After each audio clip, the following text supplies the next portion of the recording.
Hello everyone, it's Asukan and today we're gonna be making a run and gun game.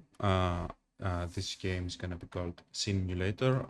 We're gonna be an assassin and we are gonna be going through stages. Now this game is inspired by Metal Slug and games like Contra and the stuff. Um, we're trying to make the bare minimum for MapleJam right now. And I thought that record the process. It's gonna be a long one, probably a few hours. So feel free to sit back, relax, and enjoy the process. I'll try to speak as much as possible, but sometimes I just get in the flow. So I've already went ahead and set up a starting stage, like a sketch. My thought is the character is gonna start. We're gonna fight a few snails with like ropes and platforming and stuff, and then we're gonna have a mini boss.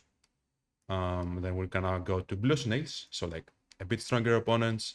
Then we get another mini boss, and I think this is really cool that after the fighting snails, you fight an angry blue snail that's riding another one. Um, and then after some platforming, you fight some red snails, and then of course at the end you have to fight Mano. And that will be the end of the stage right after that. So let's go ahead and start making this make sense. Um, what I have right now is I have a few layers. So this is like the map. I have this layer of for the walls, and I have this for some platforms, and those are the important ones. So the thing with the tiles is each layer can only hold one specific tile. For now, let's just make everything have a ground, and we're gonna actually design a bit better later. Let's put this, okay, around here is nice.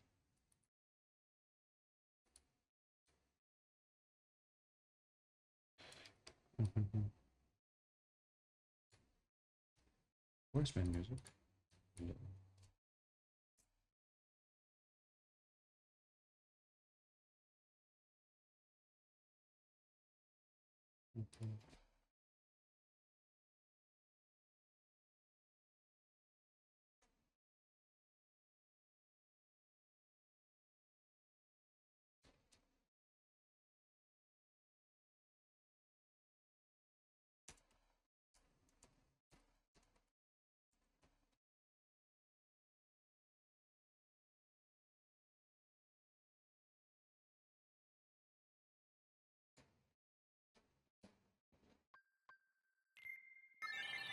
Nice.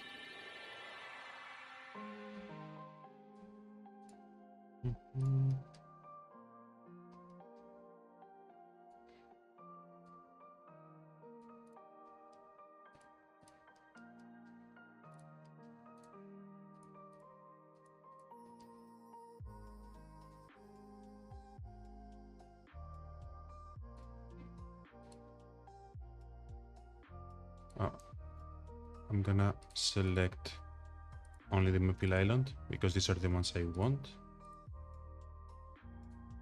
Nice. Gonna get a baseline over here. This will do. And let's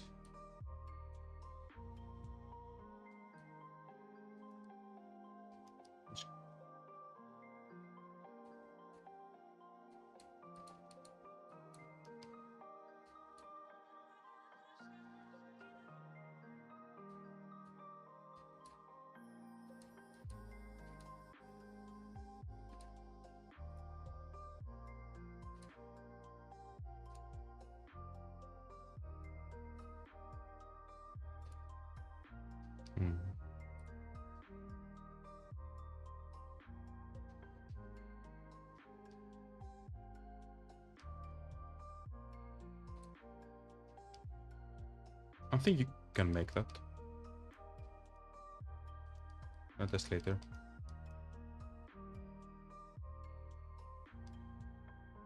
Here. So this.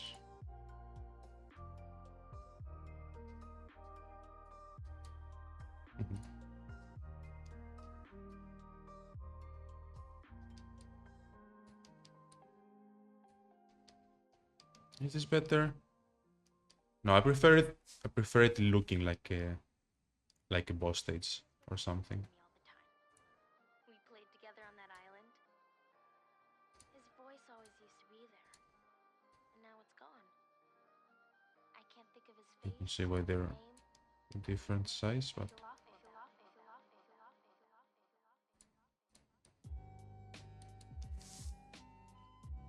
um, mm, mm.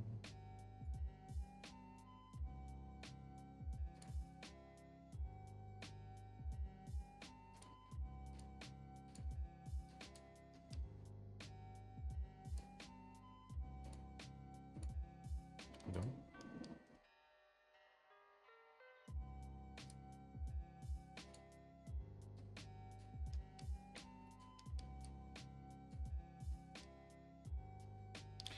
I'm not sure if this blocks the way.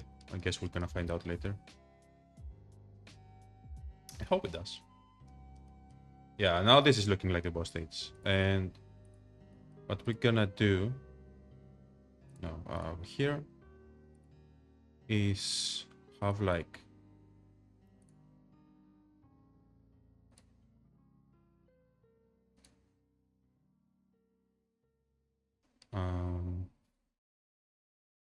I need a foothold. Oh, these are nice. I mean, most of them are for inside. Let's. Yeah, most of them. What's this? Wow, that's nice.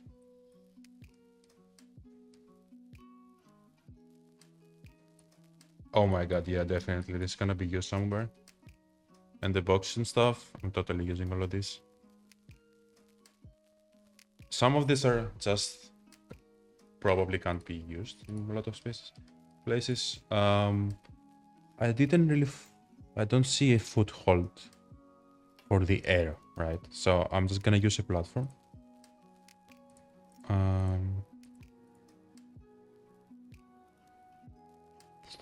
Platforms. Where it's tiles, yeah.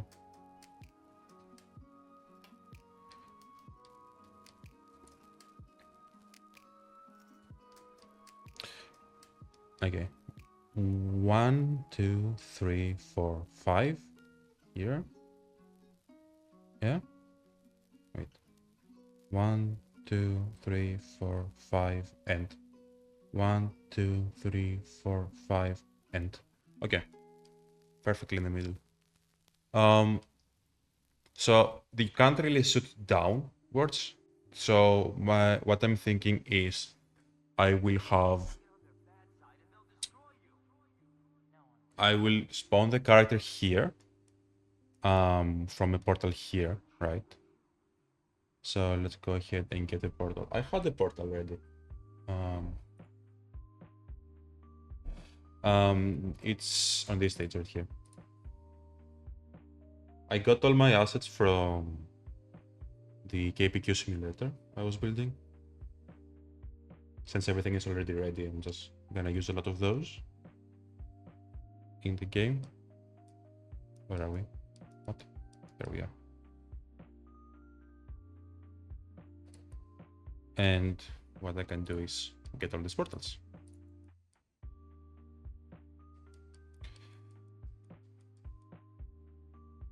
I'm also gonna... Do I need the NPC? I kind of need the NPC. I'll get this with me. Not that. Yeah, that's enough. And the reason I'm getting these portals is because these portals are the ones that are connected with each other.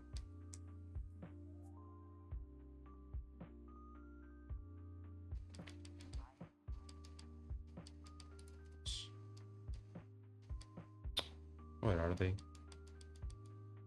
There they are.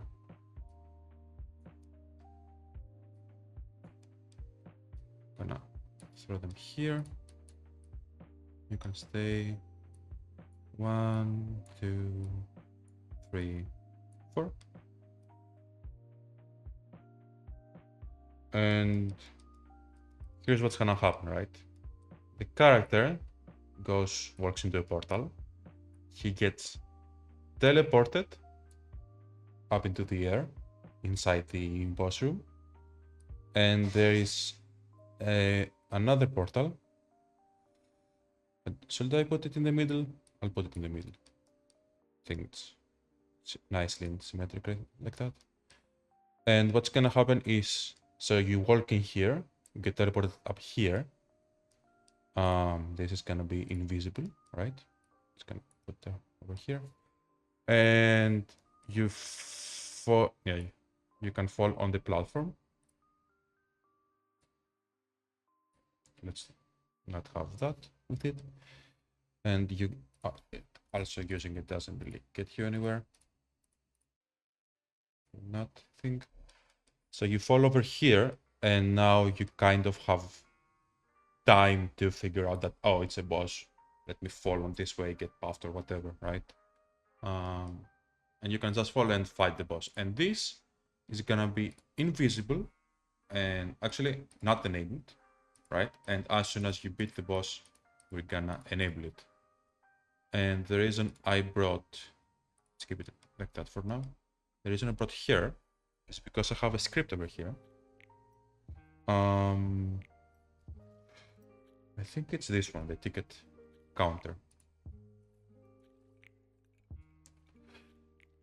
That will, on clear, play a sound, play the clear animation, play clear sound.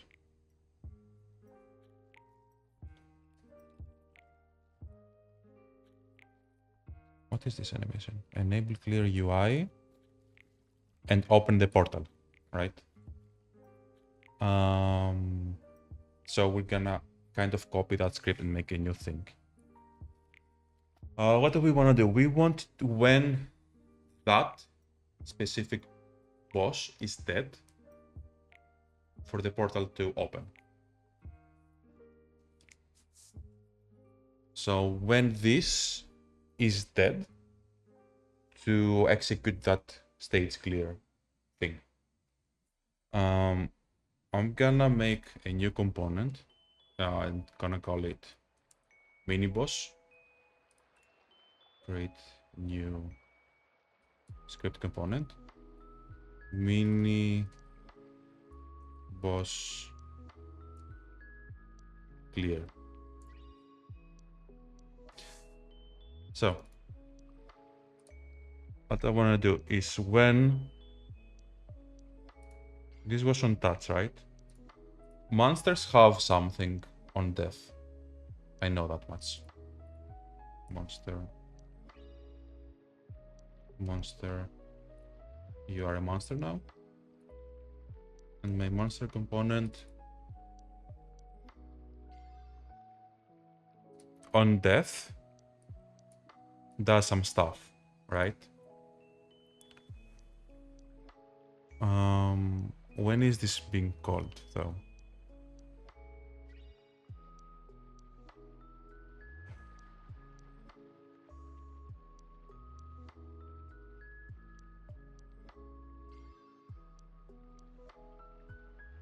So when self is dead equals true, is dead equals false. What is dead? When is something dead?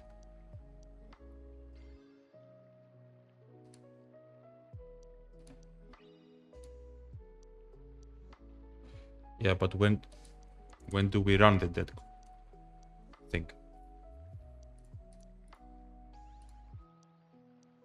Is dead, void dead. There it is. So if there is a hit sound, play the sound, otherwise log it. Okay. HP stuff. Handle hit event. When the monster gets hit, on a hit event, calculate the damage and set the HP to what it was minus the damage. And if the HP is above 0, that's the end of it, right? All good. But if it's lower than 0, because this returns, so it will, now the script will end, so we don't actually need the else. Then run the dead thing. And it also sets the spawn timer. Now, I want to modify this, so only for the mini bosses, right? So we're gonna copy this one, duplicate, and we're gonna call it mini boss.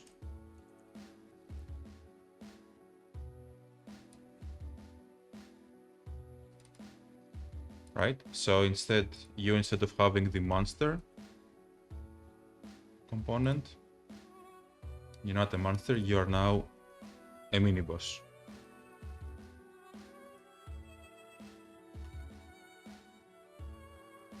Okay.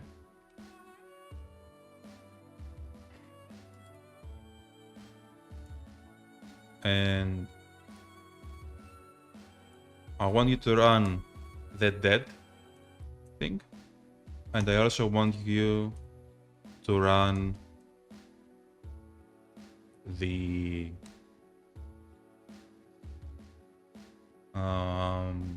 mini boss on the mini boss clear component to run the clear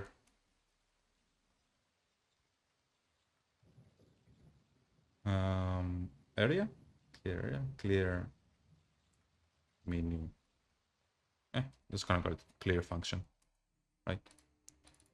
And now because this doesn't exist yet on the mini boss clear component, we're gonna create that.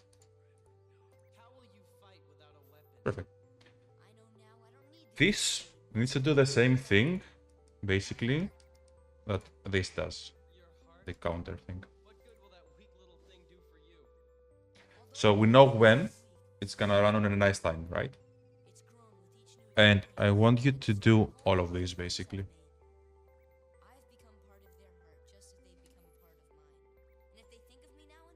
Yeah.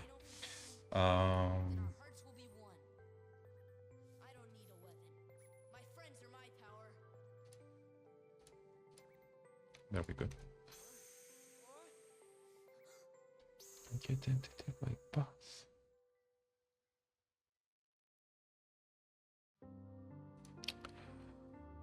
I also need all of these, mostly. It will be smarter if don't need that. I do need these. It will be better. Let's go back to this again. If I delete this and I just copy the whole thing. Mini boss clear. Oh no. Did I write it in the wrong way? No, it's correct. Do you still have it? No. Mini boss clear. Right. And you don't need items, right? You don't need items for this or anything. So all of these that handle item counting, we don't need them. This event is fine when the target dies. Yeah, we actually don't. I think we don't need to do this at all. The mini boss thing.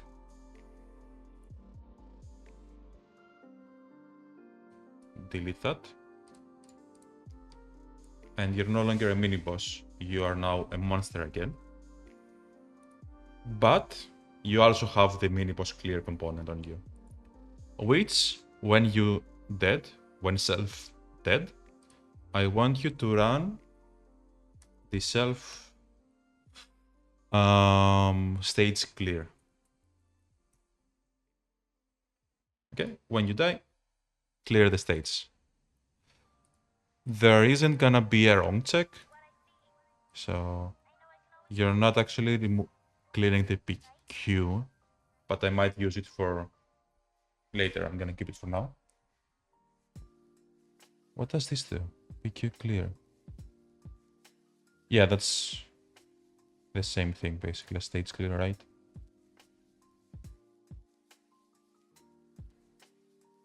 Yeah, you just have the... It just checks that the stage is cleared basically. I'm gonna do it another way instead of this, so no need for this. Yeah, stage clear is fine. I'm not gonna be teleporting. I am at the... No. No, the boss is not gonna be the one teleporting people. I'm gonna remove that. Reload the assets. That's cool. I don't need this.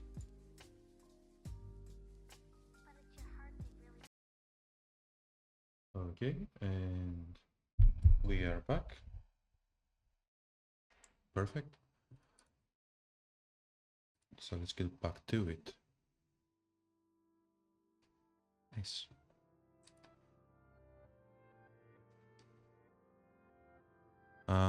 So what I was making, we're gonna make a player stats.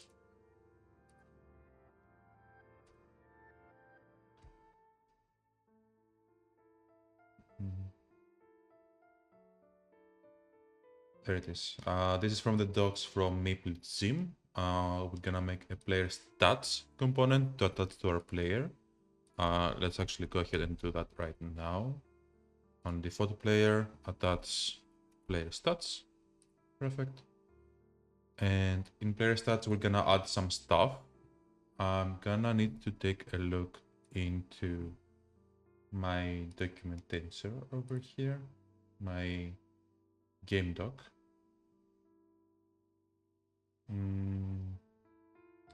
It's here, I think. Yeah. So you will be able to increase, I think we're syncing everything, right? Yeah, we're syncing everything. We're gonna need glow attack speed, right? So the glow increase attack speed, so we need attack speed. We're gonna set it to... what are we working here? I think we should work with 1, not the 100. Like, you start with 1 attack speed, right? And throwing stars will actually increase the damage. So let's do damage.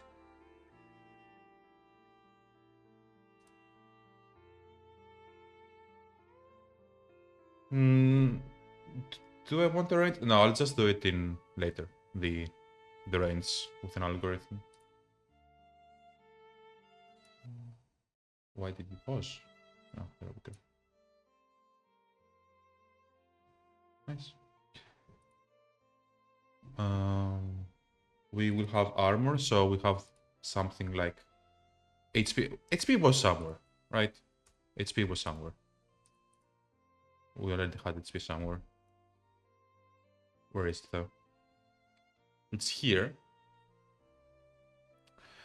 It's in the player component, max HP, right? But I would like everything to be in one place. Let's check what this has.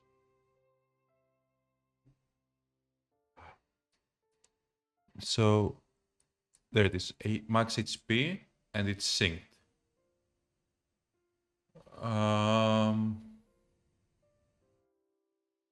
I'm not sure if this is gonna work, right? If I have another thing.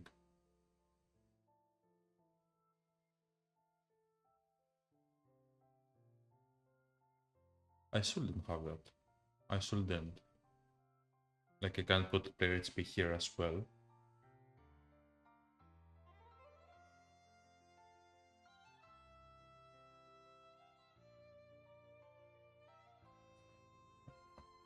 On begin play, let's say that we have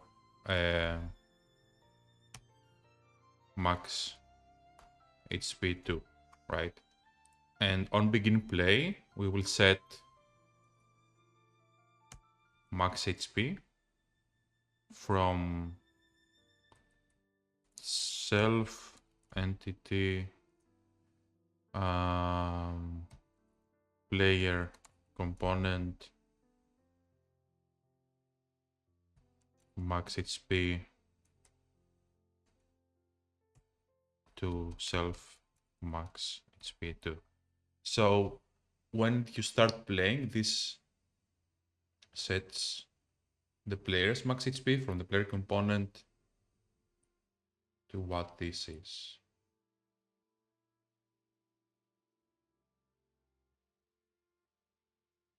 But I don't want it to happen on begin play only. I want it to happen on other stuff as well, like whenever when you buy an HP upgrade, right? I want increasing this number to automatically increase that number. So what if I just do this? Am I allowed to do that? Does that work? Right? I don't do this. Will that work? Because now the same entity has HP set.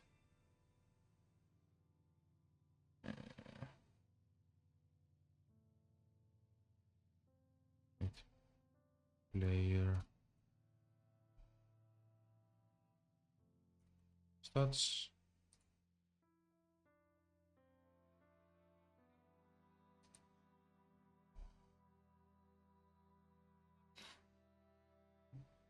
I can't use this.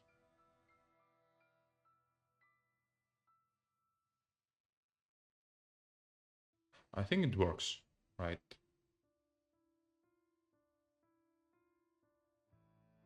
I'll just leave it there for now. I'm gonna leave it at 1 and go on from there and check later. So the helmet will increase its speed, your top will increase your defense, so we need the defense stat. We also need avoid ability. I think that's not how you type avoidability. Avoid, it's correct. What?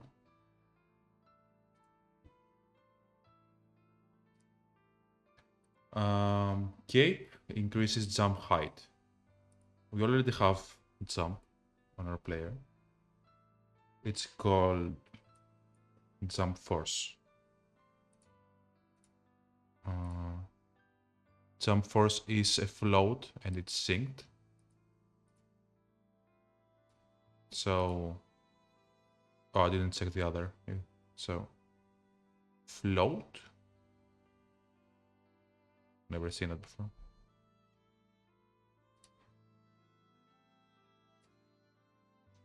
Whatever. What is a float? What is a float? A float is a floating point number, which means it is a number that has a decimal place. I mean, the number will do the same thing. And this is called jump force, right?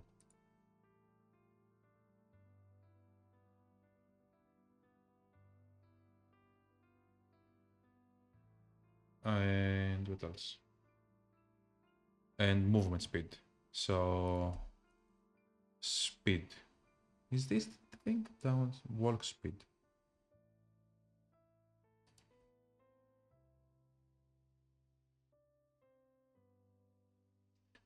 Jump bias, down jump, walk speed, walk acceleration, walk drag, walk slant, etc.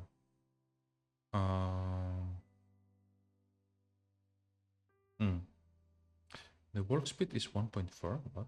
Below. Input speed. I think this is the one I want.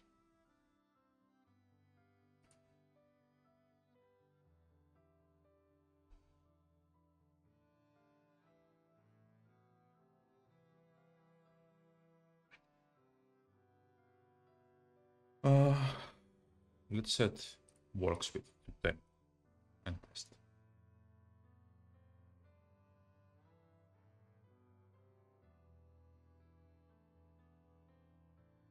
Do I go super fast?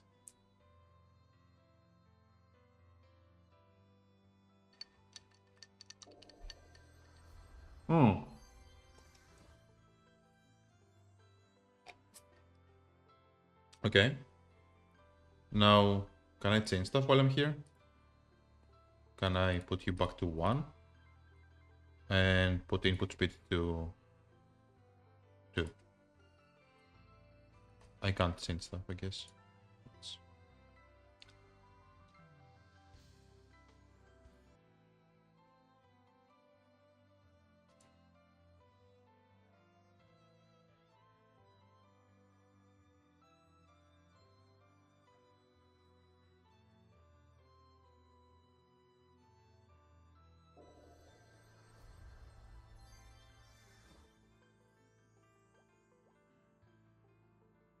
Okay, I like the way it changes with input speed. Because 1, so this makes you faster, hands down. The other one makes you accelerate to a higher speed. And I want you to be this movement to be more snappy. So we're gonna increase the input speed, basically. So input speed is gonna be 1, and jump force is also gonna be 1. They're both in the movement component, right?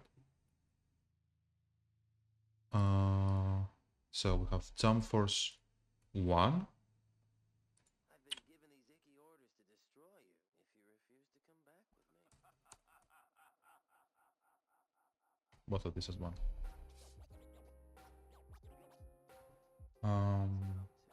So we got movement speed, we got jump height, and accessories will be able to increase your critical chance and critical damage. And also this stuff by percentage. We're gonna hold out on the accessories for now and the stats for the accessories. Because the critical is in a weird spot. It's something you override, basically. Calculate critical, right?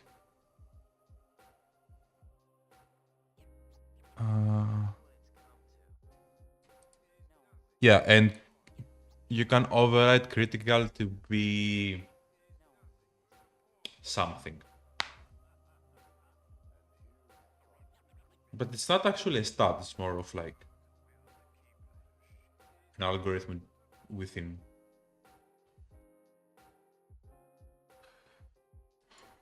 Let's check the attack component.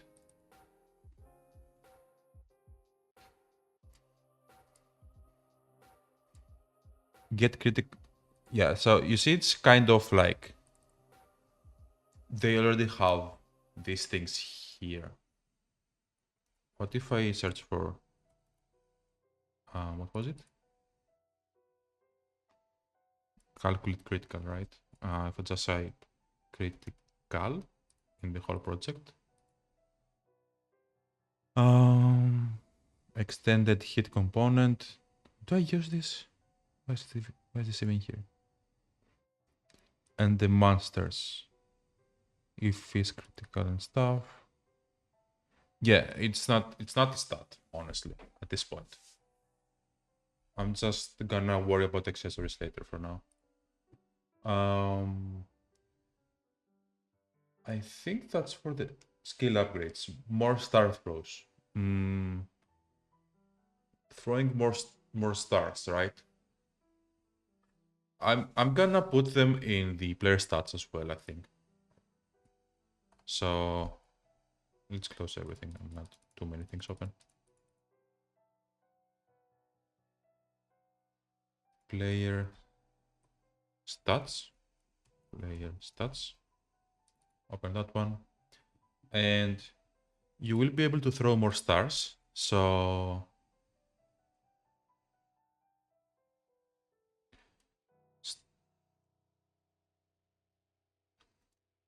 star amount. you start with 1, right? And you can throw more. And we win. So that's for the stars. You get to upgrade that, throw more stars. If you, with a skill.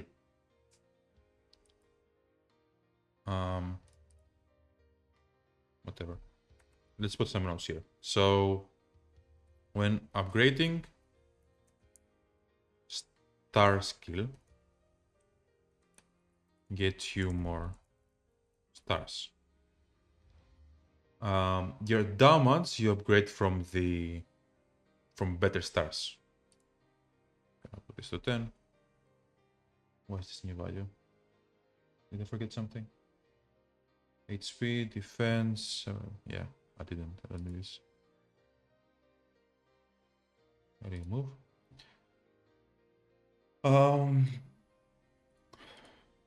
Upgrading your shadow partner. So the shadow partner has two things. One, if it's open, so a boolean where shadow partner is off, right? And the shadow partner, when upgraded, can also do extra damage. So shadow partner, let's call it SP damage. Right? And now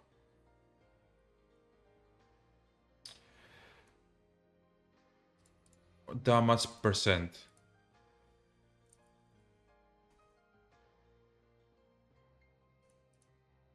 It starts with 0.1, right? So the more you upgrade the shadow partner percentage of damage, it's gonna do more damage comparing it to you, right? So it starts with doing 10% of your damage and then does 20% of your damage and so on. So something to get the damage of the shadow partner will be like my damage times this equals the damage it's gonna output, right? So this is a nice stat to have. Shadow partner damage percent. Dark side. We need dark side duration. Because dark side is gonna make you invincible, but only for a tiny bit. How much is 0.1 seconds? It's not enough to dodge anything, right? Literally nothing. You can dodge nothing. But 0.5 I think is too much. For like a level 1 dark side. Insta dodge, right? You can make it to 1, 2, 3, 4 seconds. 4 seconds is too much. So let's say it starts with 0.2 and you upgrade it to 0.3, 0.4, 0.5 and whatever. Dark side duration. Avenger enemies. So the Avenger deals damage based on your damage, right?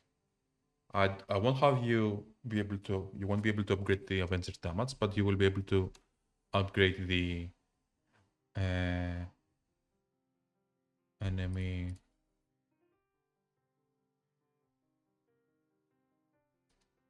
Avenger targets. Let's call it. So I'll start you throw it and it can attack 2 targets, then it attack 3, 4, 5, 6, so on and so forth. This one, I'm not doing that. And then we have the side attack. It's more of like shotgun shuriken, right? I don't know how it's gonna be called. But you will be able to throw 2 stars, then 3 stars, then 4 stars, and so on and so forth. So shotgun. Let's call it shotgun shuriken amount. Shotgun shuriken amount. At the start, you can throw. I'm gonna leave it at 1, honestly. Actually, it's gonna be 0. Yeah, both of these are at 0. What am I saying? The third. I'm gonna put it at 1 just to remember, because you can throw diagonally up and diagonally down a star, and then it becomes 2 stars, 3 stars, 4 stars, 5 stars, and so on and so forth.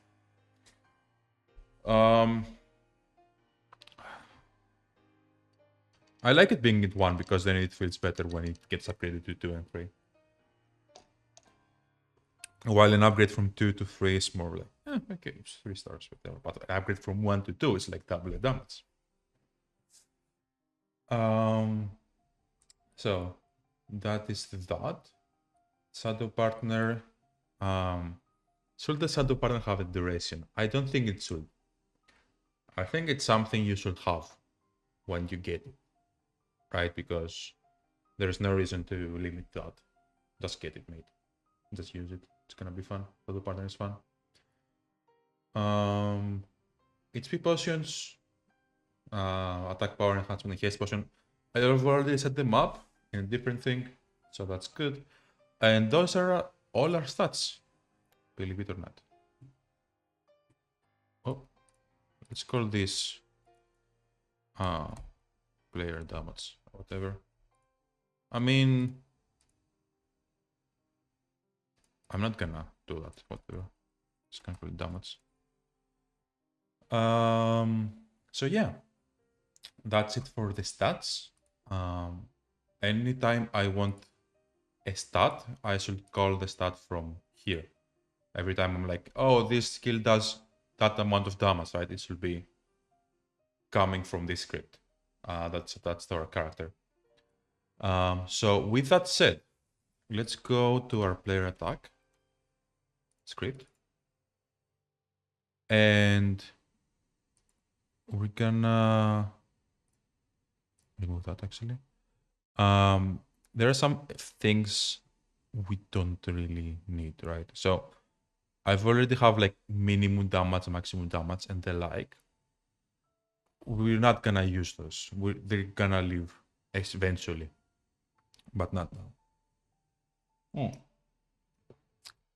Skill cooldown is nice, but I think it needs to get replaced. Skill cooldown needs to be replaced with attack speed, basically.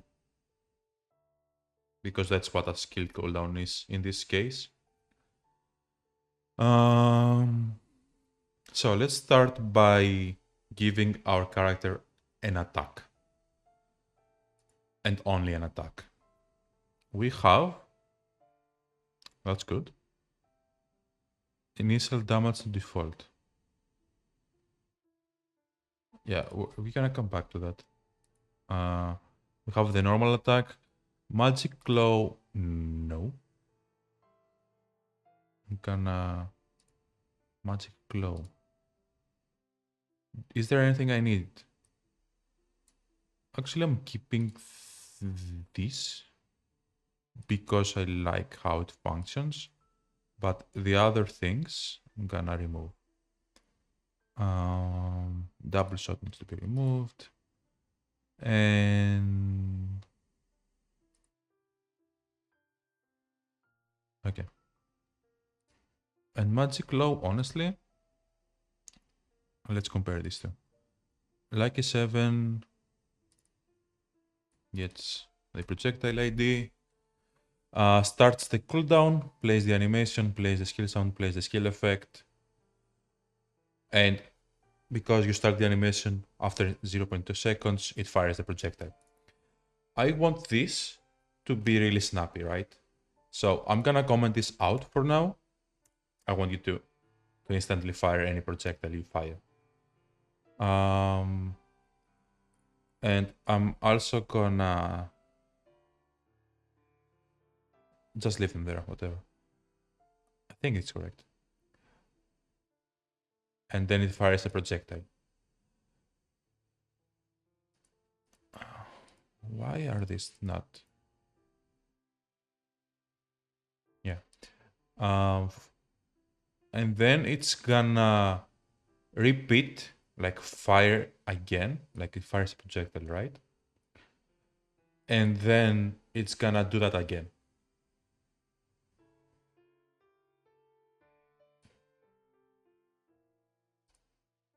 Projectile fire. What's this?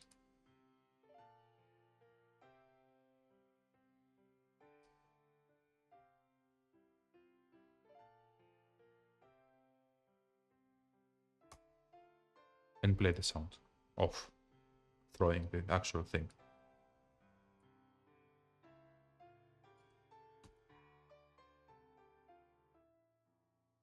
Do we need descent? Where is this? If, yeah, we need descent. So we have fired one projectile, but I want to do this. What if I want to fire it two, right? If I want to fire again.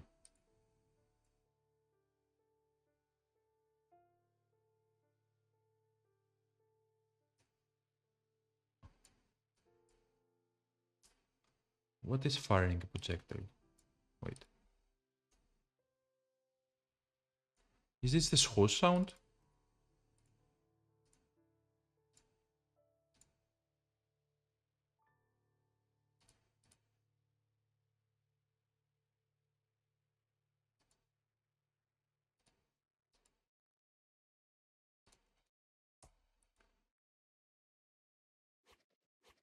It is the swoosh sound. Every time a projectile is fired, so if you attack this way, right? And I want more attacks. What I would like to happen will be to fire, throw, and play the sound, and then throw and play the sound, and throw and play the sound.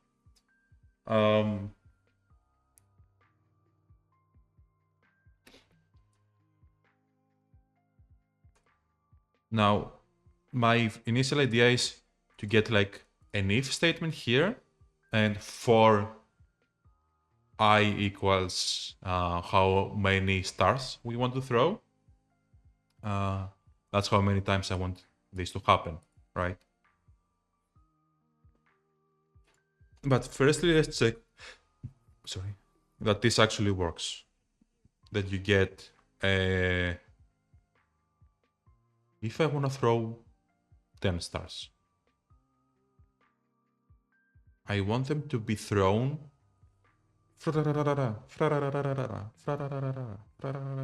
Okay, that is about a second. If I want to throw 10 stars, they need to have about 0.1 seconds between each star being thrown.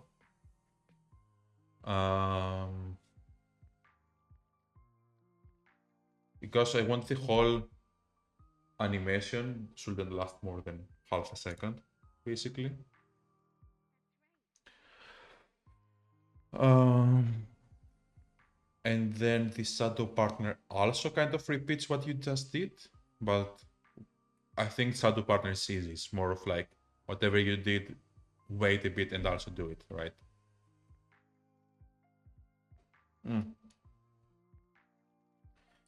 So if I just do this, give me the log here. Okay, so firing 6 projectiles or something. Should look something like that.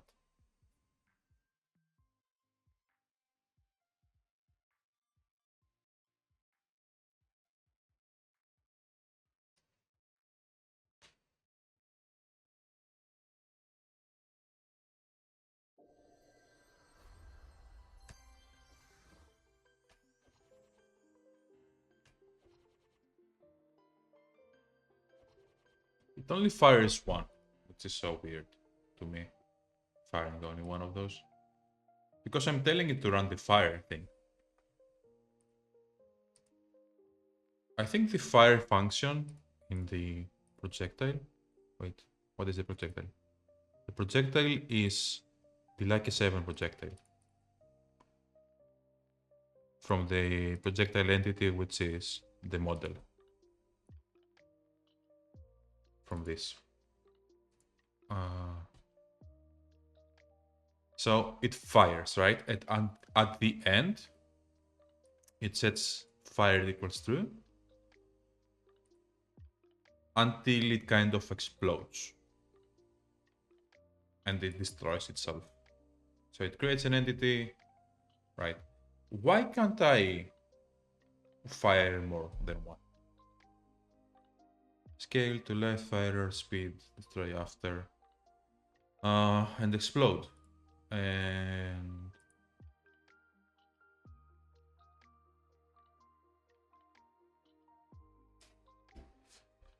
it sets the fired to true, and it sets destroy timer.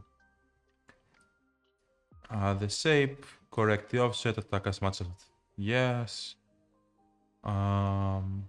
Attack fast, do the attack, right? Play the explosion effect. Why are we playing a sound? Oh, after it hits. After it hits. When it explodes, it also plays a hit sound.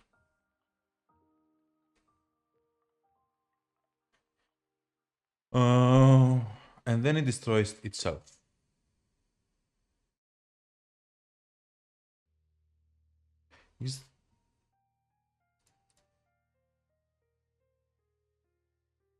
I have this model over here, right?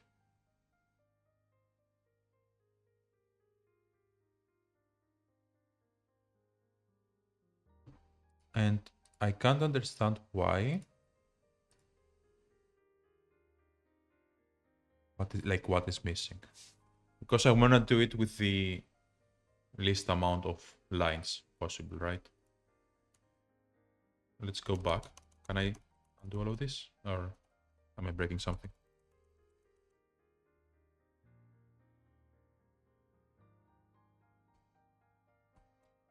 I want to go to where before I erase stuff.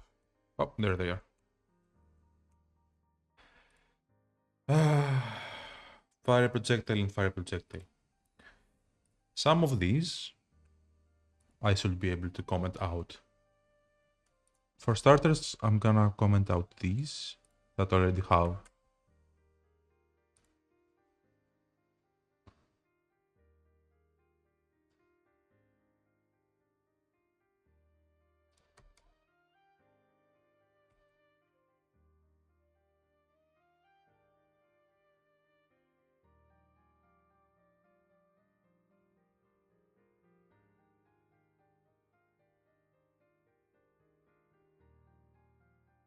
I don't think it's gonna work, honestly.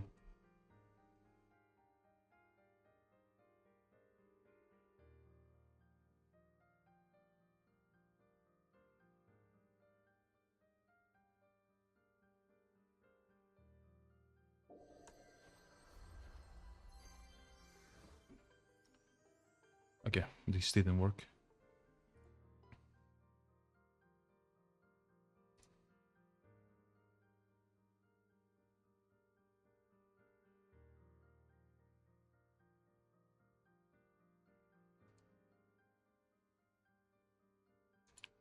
I'm just gonna play the whole thing.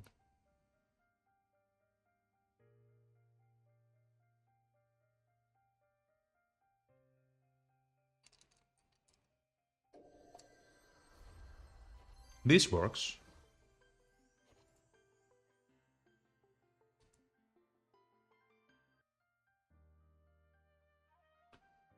Um,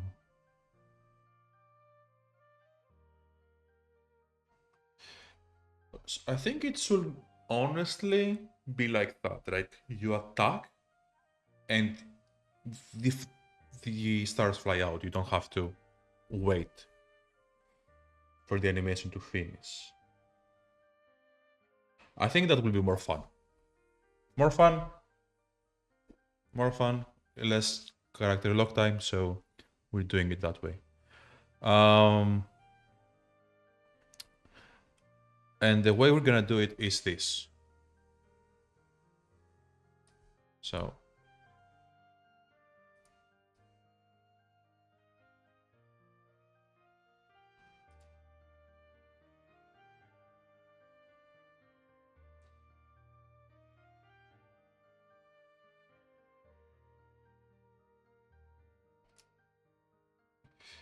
is this the whole thing?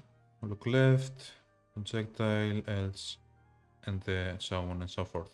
And then we have this. This is basically a number that starts at 0. Let's say 0.6. Every time this thing is run, I want this to increase by 0.6. So the first one is at 0, and then it's plus 0.6, plus 0.6, plus 0.6. So it's gonna be like distance between stars is a 0 point. It's 0, right?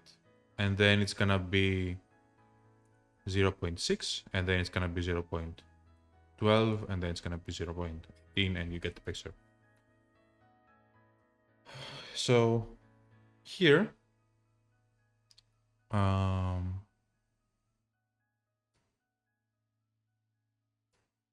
there is nothing different about this script, right? So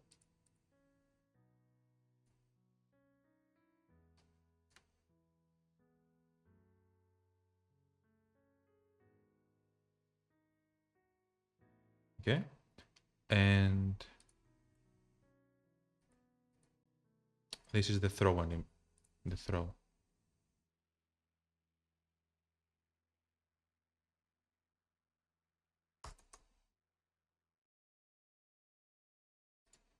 I'm gonna keep that.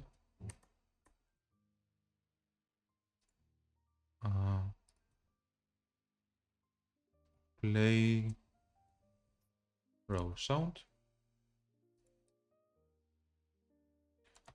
Play star whoosh sound.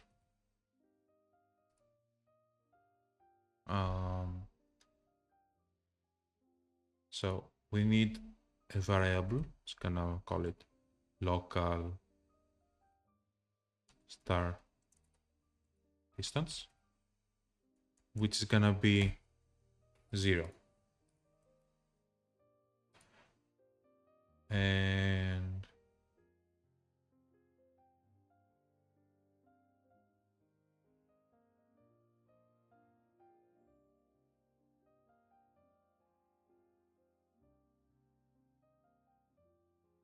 it starts at 0. Like the first one gets thrown at 0. The second one gets thrown at minus 0.6, and so on and so forth. So I want every time this runs to increase the start distance by a bit. Star distance equals star distance plus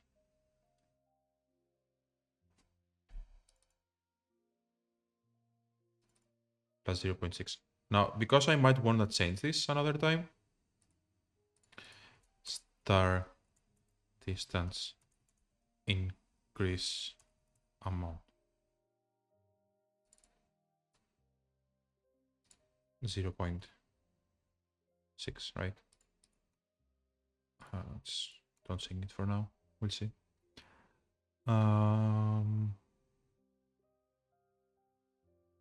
Plus whatever we said here, right? So you play the throw sound once and start from 0, and then you get 0, make it 0 plus 0.6, the end. And then when it repeats, here it will have 0.6, plus 0.6, 0.12. So this becomes this. Changed.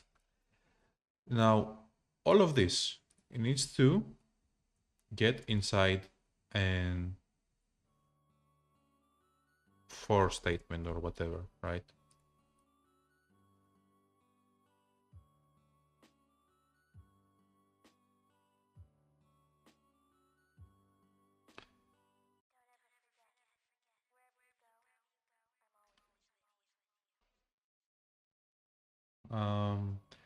How long will it do? It will go for as many stars we want to throw.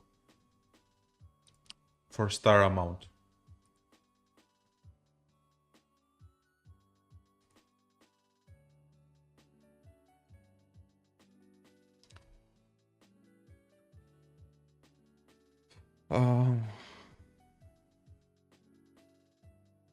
So repeat for times equals to star amount, right? And I'm gonna look up the syntax for this.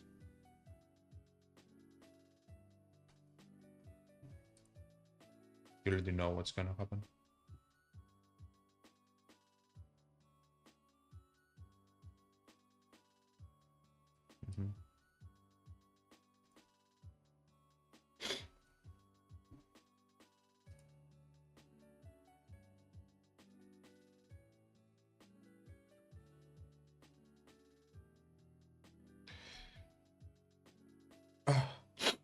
Sorry. Where is this?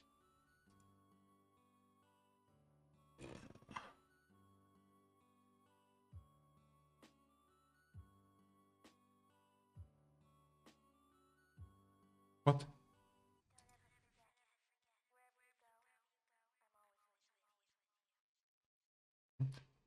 I think that just, yeah, that just that was a problem.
Yeah.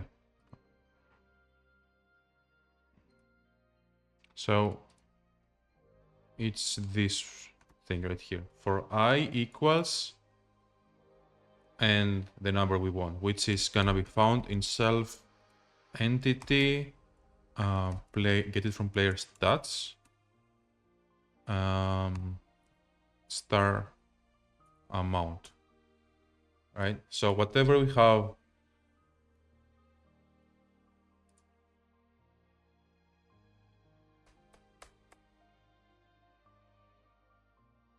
do it as many times as the star amount in player stats. I don't see any errors. Now this, it fires everything with a bit of distance between each shot. And star amount right now is set to 1. Star amount set to 1. So we should throw 1 star. And then we're gonna change it to like 5. And then we will throw 5 stars. So let's check this.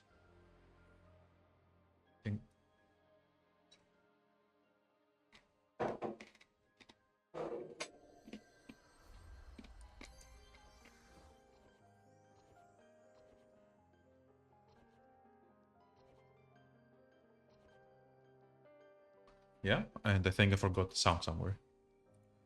Yeah, it's here.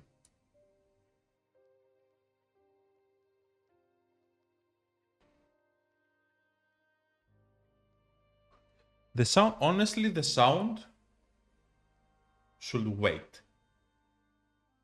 The sound should wait.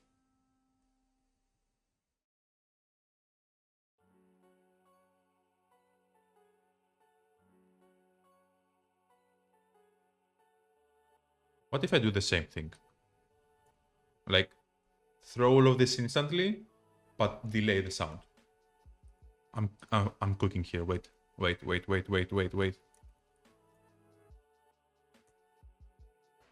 Oh.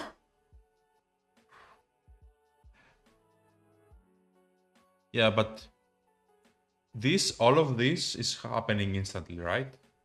Wait, let's test. Let's test first. I have a feeling the sound is not working, but I think the actual throwing works.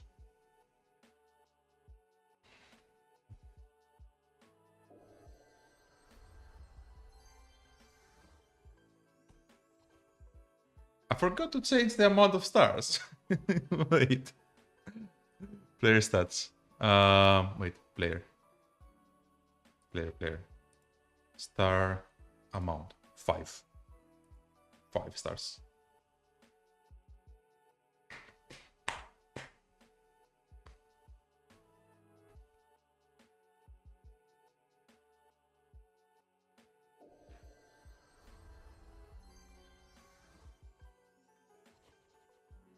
Wait, that's sick.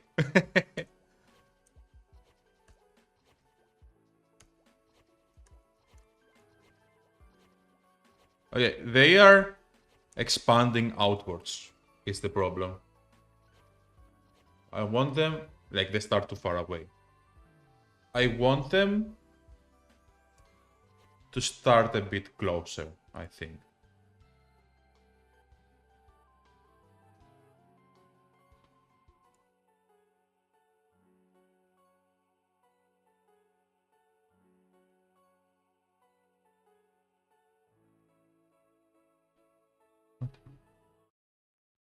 Clear attack. 7, right? So this is minus and this is plus. What if this is plus?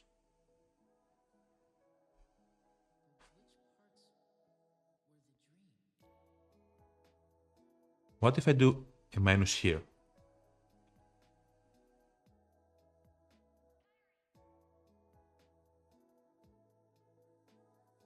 No. It's the same thing, honestly. No matter how I think about it. I think at this point that the stars are gonna start behind the character. Like the way we're going.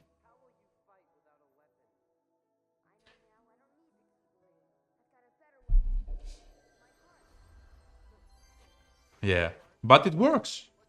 It fucking works.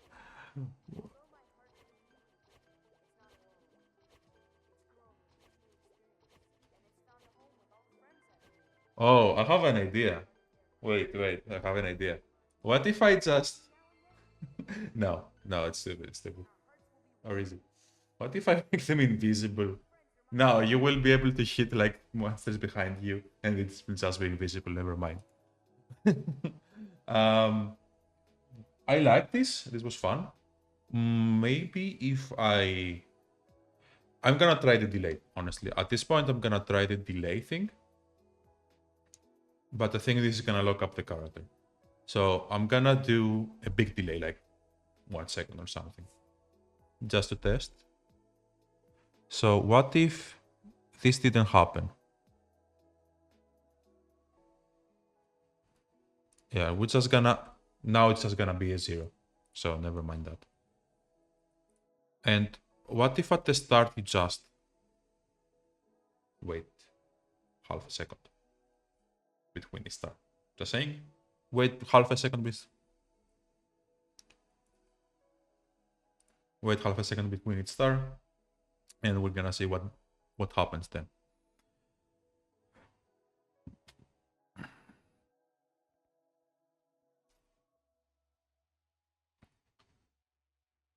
Now this is gonna do these things, right? So this is gonna take some time to happen, which makes me believe that this is also gonna be late to happen. So I'm just gonna put it back in here, since we're, oh, it's already in here. Never mind.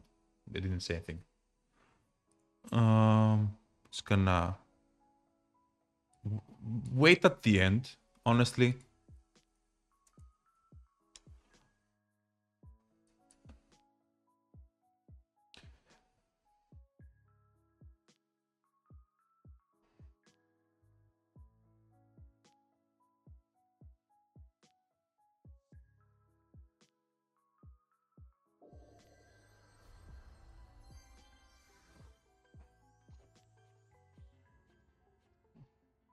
It's what we expected, but like, I think it's nice. Wait, this is actually kind of sick. Wait. Wait, this is kind of sick. Player attack. So if you throw 10 stars, it shouldn't take more than a second, so wait 0.1 seconds, right? We're gonna try later with 0.2, but I think because 0.2 should honestly be the nicer to look at, but it's gonna be kind of slow. And 0.1, I think it's too fast, right? It's gonna, stars are gonna be too close together.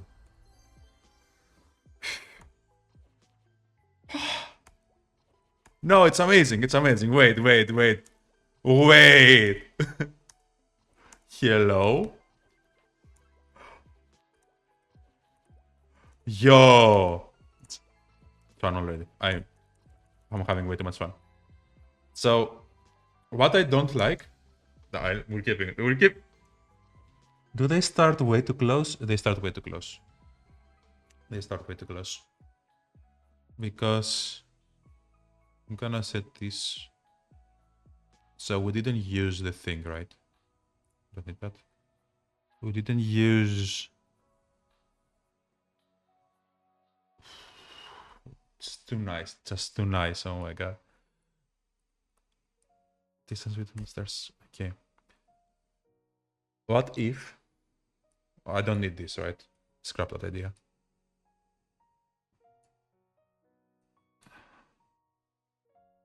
There is no. There is.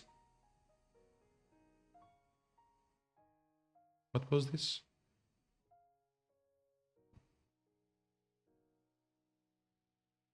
Direction. Plus.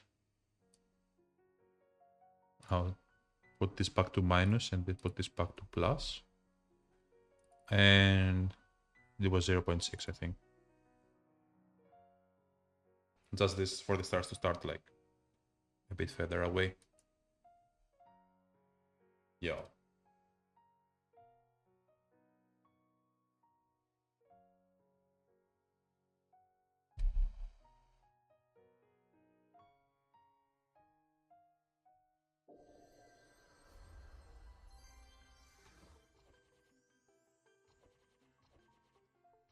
Yeah, I'm gonna put it to 0.5 because that's less than 0.5, 0.3, 0.4, 0.3. But it's nice. It's looking nice. So put this to 0.3.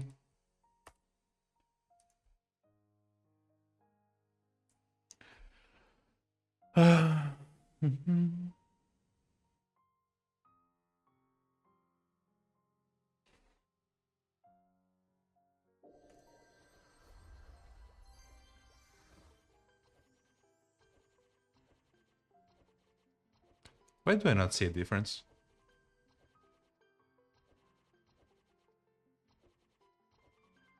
No, they do.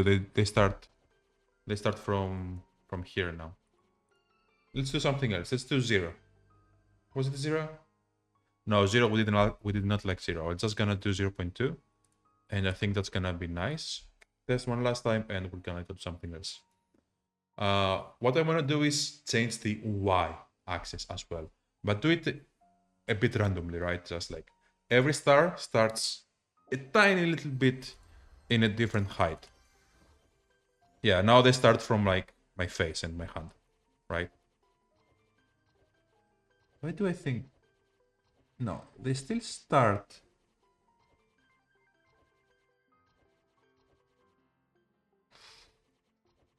Yeah, you see, the thing is that one side they start closer, the other one they don't.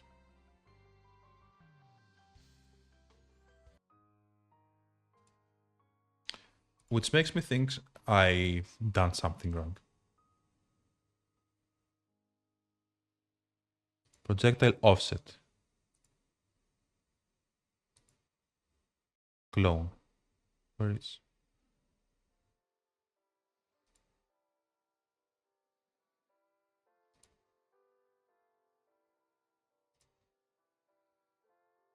Where is this? Oh, there, here it is. I want the projectile offset.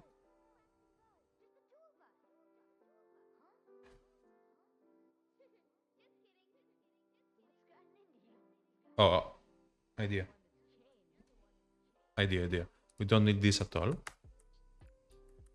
And I think we don't. Yeah, this is nothing. And here. And here. And on the player attack. Projectile offset. Here it is. The y-axis is nice. The y-axis is nice. The offset, which is set on 0.4. It's gonna do 0.3 or whatever. I think it's good. I think it's good.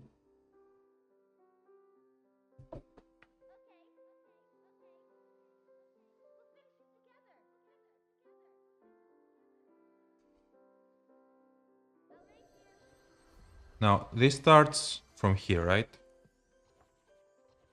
This also starts from here. Yeah, it was perfect on 0.4. I just didn't need to do anything. I'm just doing things because I saw them. So player attack, I think 0.4, right? I don't want it to be. It will honestly it might look better if it's a bit further away, but I want you to be able to hit stuff close. No, this goes into your face, right? It starts from your face, from both directions. It's gonna do 0.6, 2 more. Here, 0.6. Oh my god, this is the same number we started with. But in the correct spot.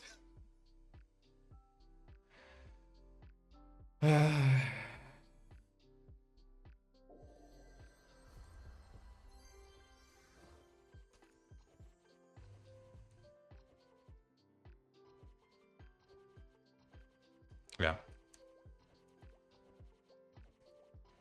Oof.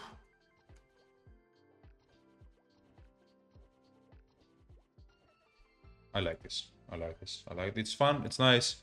It plays nicely. We are gonna randomize the offset a bit. So we have this player offset, right? And what we're gonna do? Where are we? I no longer need the magic claw function. You can get out of here. Can I keep the normal attack because I might add a melee attack?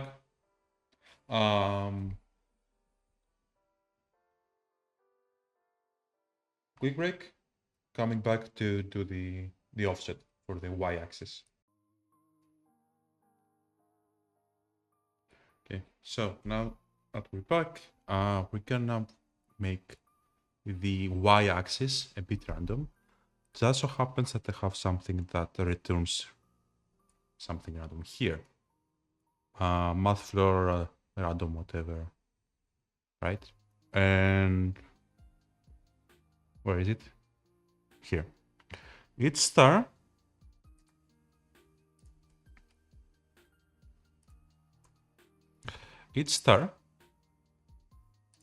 will have its projectile y offset. It got it from there, yeah. And so this is going to be the x offset.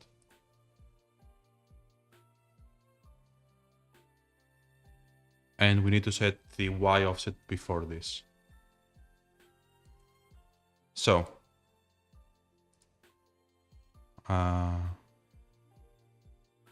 this returns that, right? I don't want you to return something. I want the projectile offset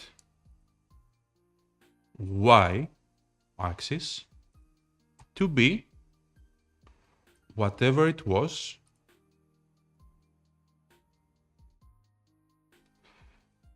plus minus something plus something, right? So a random double between, oh, there it is. Minimum damage, maximum damage. This returns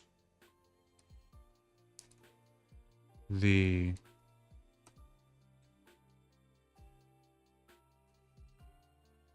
between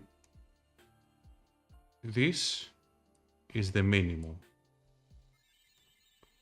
And the maximum is this plus 0.4. I'm gonna put this into a parenthesis.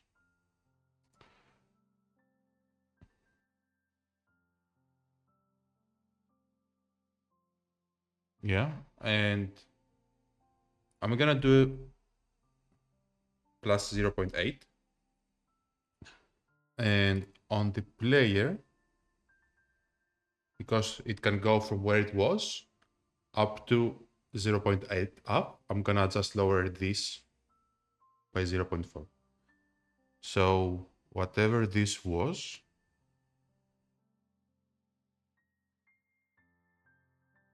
I'm gonna set it to 0 and do this 0.6. Perfect.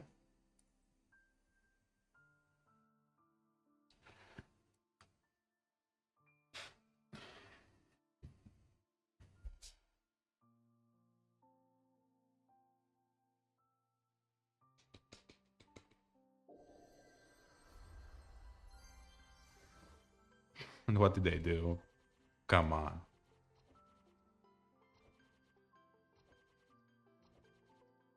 What's happening? Are they getting flipped between two very specific spots?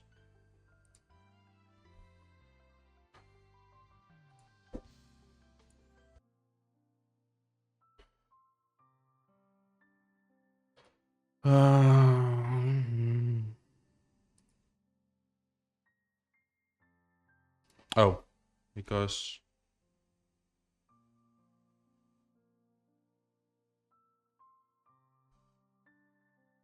wait.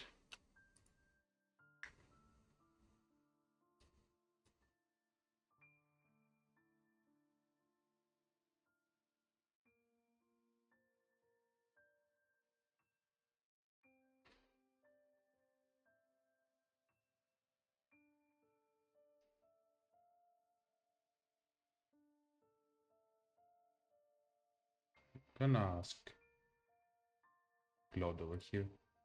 Let me share. Let me share this with you really quickly. Is it this one? Perfect. Let's see why this doesn't work. I want projectile offset y to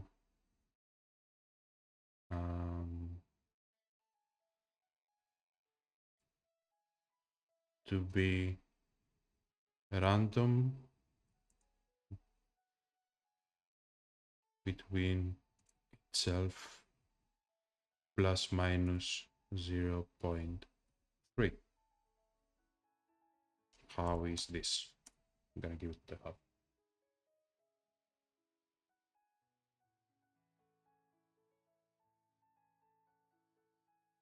Between itself and plus.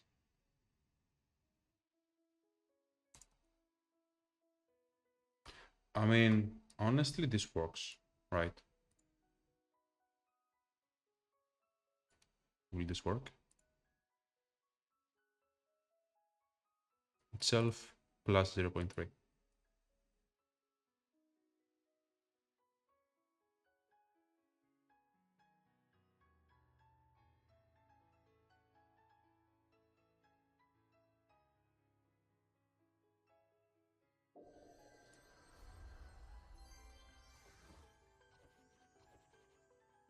Okay.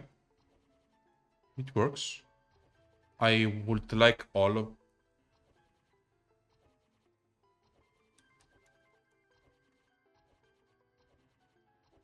It's not... I want them to be higher, that's for sure. So... What is that? Is that the audio song? Music? Oh. Music is kinda low.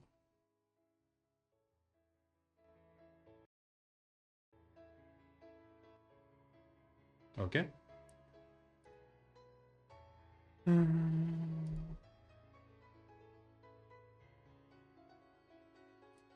Yeah, I want you to go back to 0.3, please.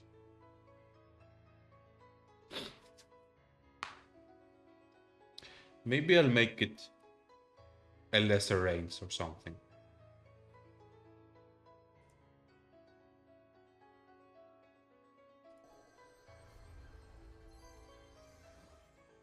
That's a bit too high. What we're gonna do is set this to 0.2, so it's a bit lower. And let's set this to 0.2 as well.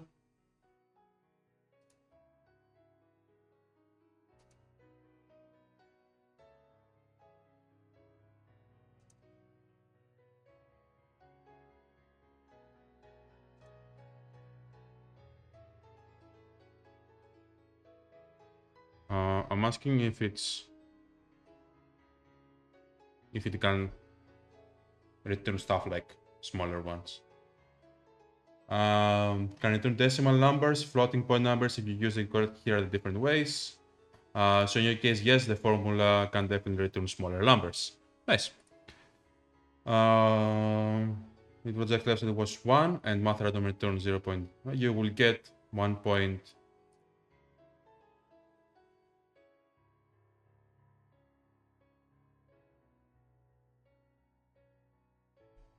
What?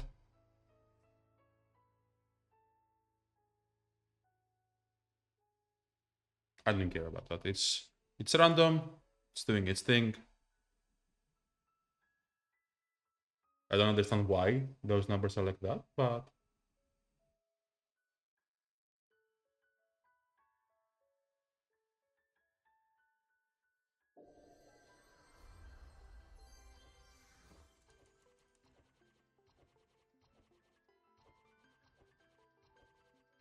okay. We have some. I like it. I don't like that it's not that random. Kind of. Is it?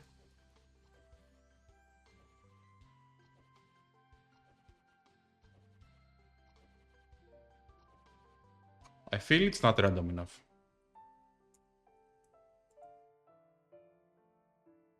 Get what I mean?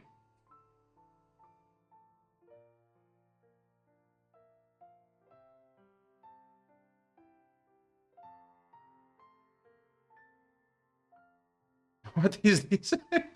What is this? Please. It's multiplied by pi. Please, Claude. No, we're not doing that. We're not multiplying by pi. What? Uses the clock? Uses. It gets a random number between 0 and 1, like a random decimal point. Multiplies it by a sin function of the current time with the clock times the number of pi. So it can get a absolute random radiant, or what's that, like a random number, and multiply that by 0.3. Here, oh, it's here, it's this one. Oh my god. Plot, please. It's okay, it's okay.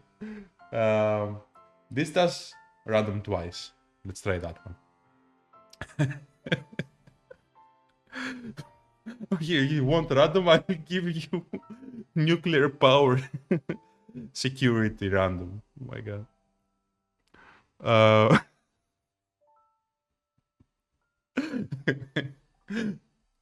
god. Okay. Sorry. Projectile Y. I'm gonna keep this one because it was nice.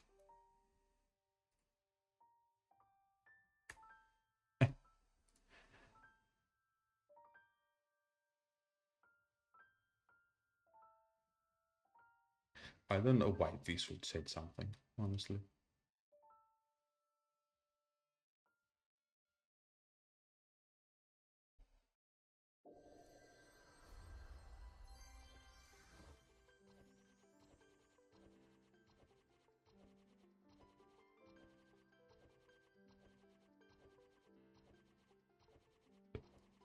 Are you seeing this? It goes down. It goes like the same one almost always. Okay, some of these are more random.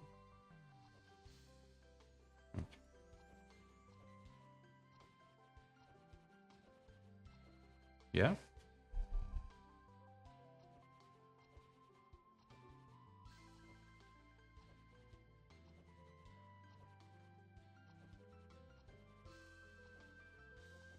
Okay, it's random.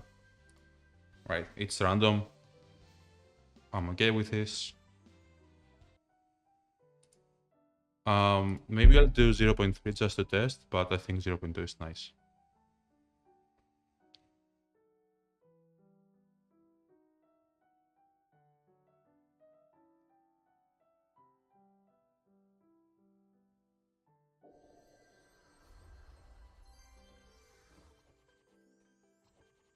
I mean, no, this goes way too high. I mean, it goes way too high because I can lower that. But it feels weird, right? It doesn't feel focused. I'll put it back to 0.2.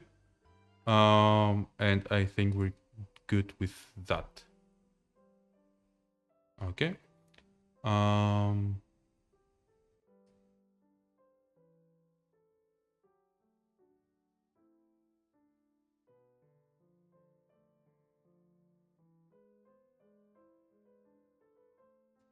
Yeah, I prefer math random to random double. I don't know. Random double for me didn't work nicely.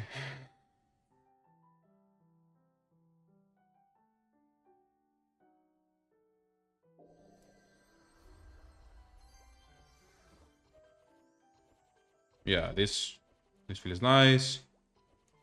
I like the height. I like the small randomness in it. It's nice. The star start at a nice point. Beautiful. Gaming.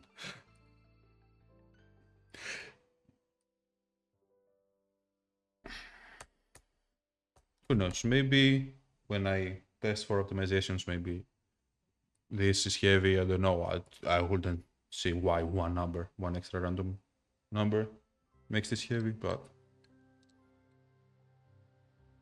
Ah.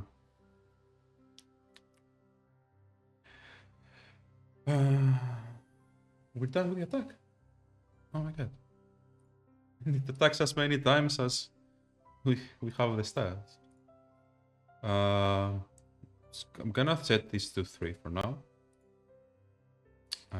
What was it? Star amount. I'm gonna set this to 3, right? We have 3 right now. Gonna get however many later. This start distance with no longer with actually and ended up not using start distance increase amount. Remove that. Skill cooldown. Now skill cooldown, I would like that to sync with attack speed. So what if I change this to be self entity player stats attack speed. Let's see if we have that anywhere else in the script. Start cooldown. This is for power strike. Yeah, power strike can only. Oh, no, I have to keep it here because I might do a melee attack.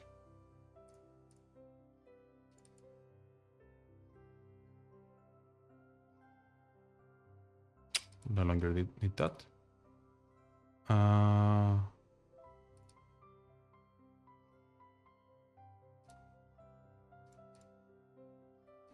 Can you mate? It's here, come on.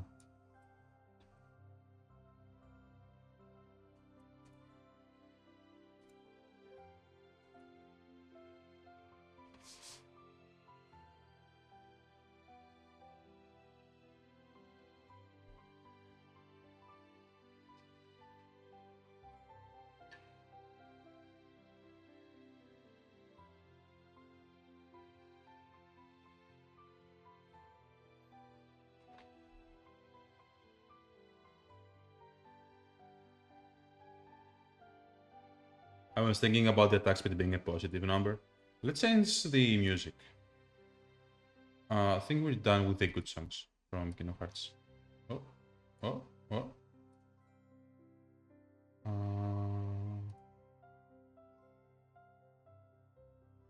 Let's put.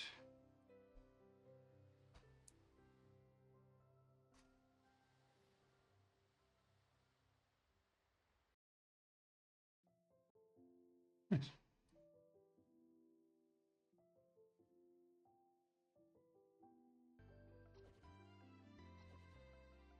How many is that? 3, right? 1, 2, 3. 1, 2, 3. 1, 2, 3. 1, 2, 3.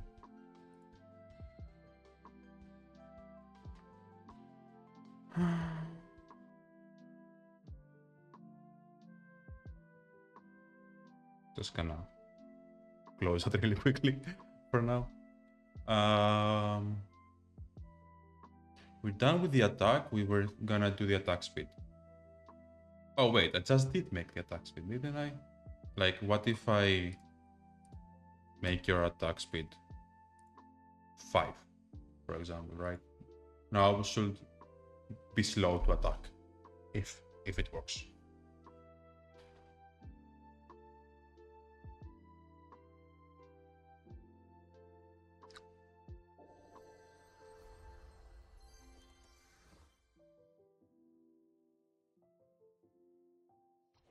Yes, it works. Now let's make it really quick.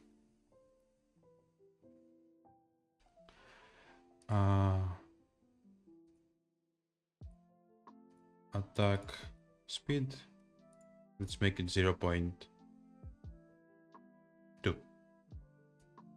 Yeah, let's make it 0.2. See what that happens, what that does. Will it?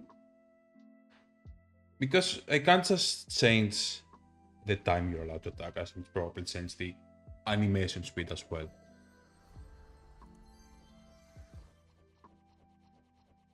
Yeah, look like if it's fast.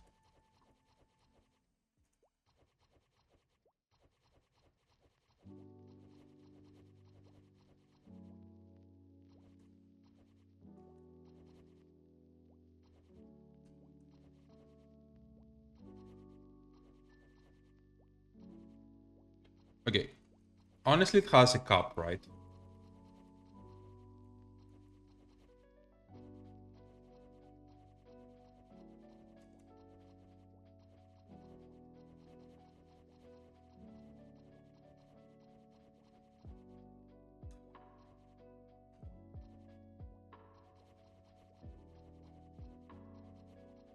I would like to be able to hold control, but I'm not gonna worry about that now. Let's set it to something normal, like 0.5, right?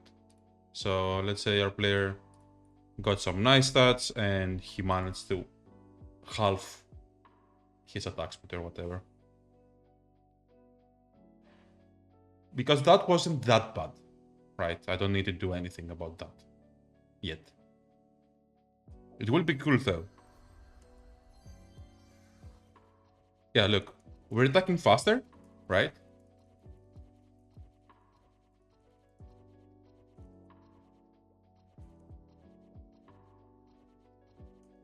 Yeah, I like this. I like this. Honestly, I like this. We're attacking faster. We can lower it all the way up to 0.2 and nothing is happening. There's no problems there. So attack speed. Attack speed can start. Let's start at 1. Let's start at 1.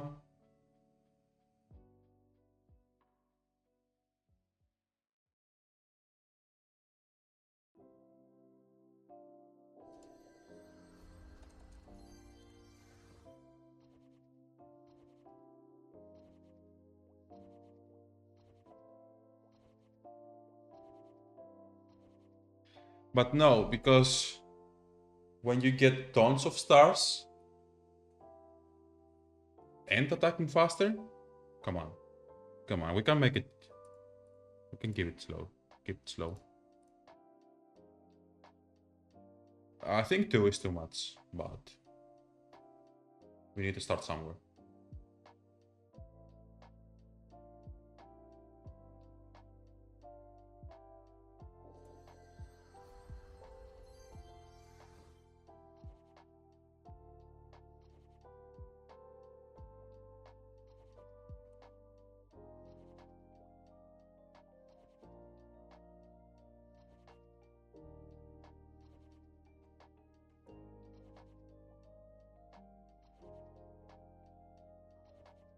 It's barely too much. It's barely too much. I can make it 1.5.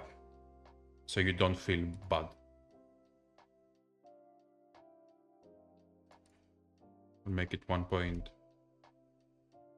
Is 5 a nice number? It's not a nice number. 1.5. Final offer. Okay, so that's our default attack speed. It's 1.5. That's the default we can start with.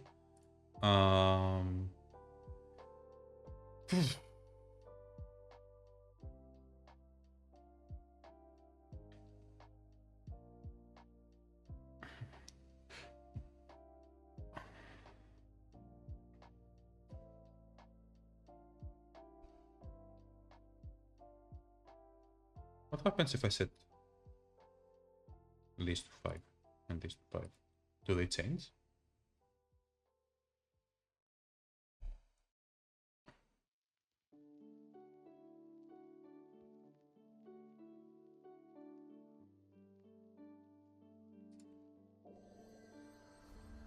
No, they don't.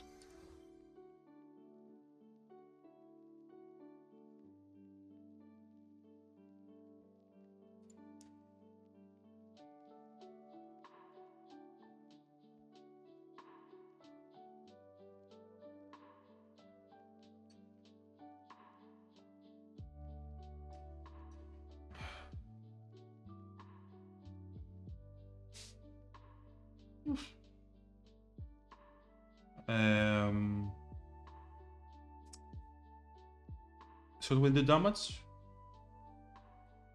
Or should we do something else? Let's work on damage. For that to work and test. Hit me there. we're getting spawned here. So let's bring a snail over here. And for all the monsters, we need to add the monster component, the monster attack component, and the... Is that it? I think that's it.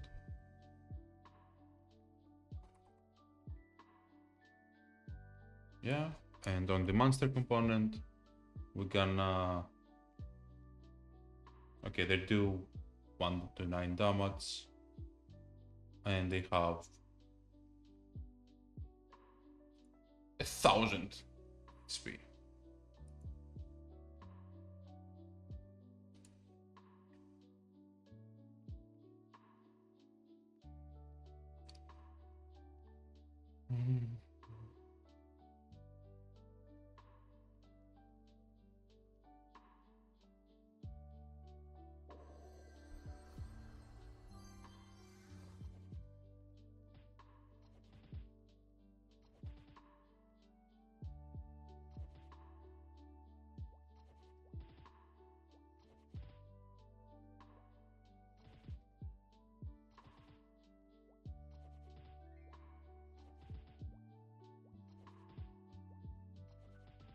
Yeah. I'm killing them, I'm dealing damage. I need them to drop.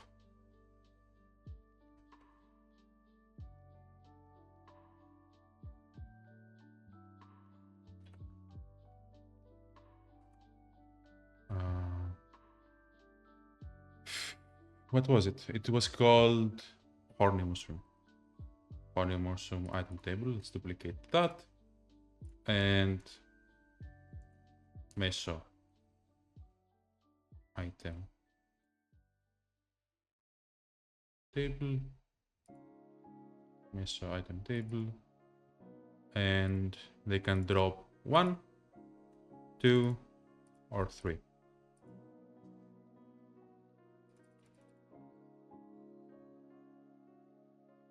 Okay. And they can drop 1 or 2 and 1. So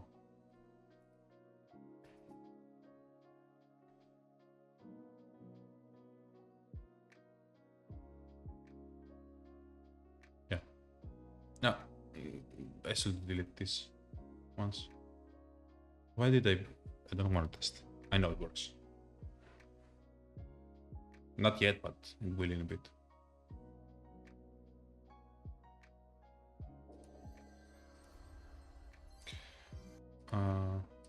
Delete these rows, and all the monsters can drop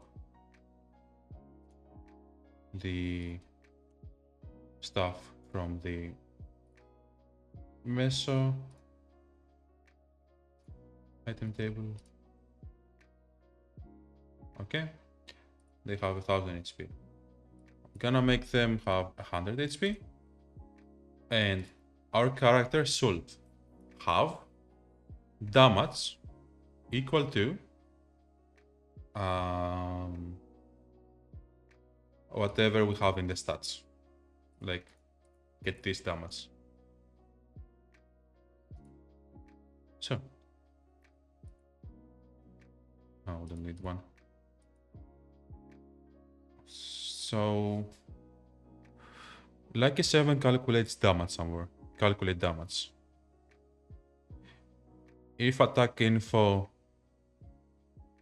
we no longer have this, right?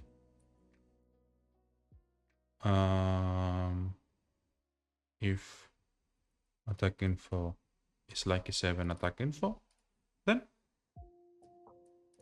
calculate the like a 7 damage, which is gonna be between, let's remove all that. We need the self, entity, player stats, get from player stats, the damage, Is it correct? Layer stats? Yeah, I think that's correct. Yeah. So whatever the damage is,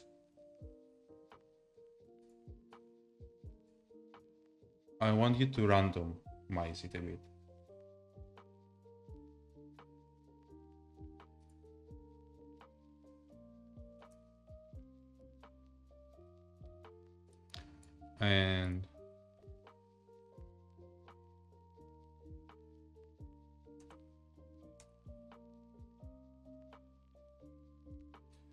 And we want to do the same as that thing, but this time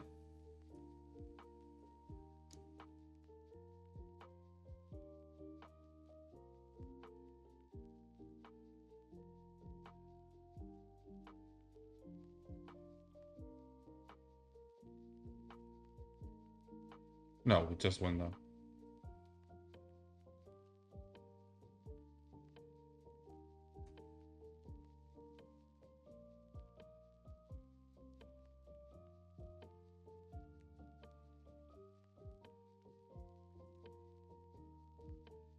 No.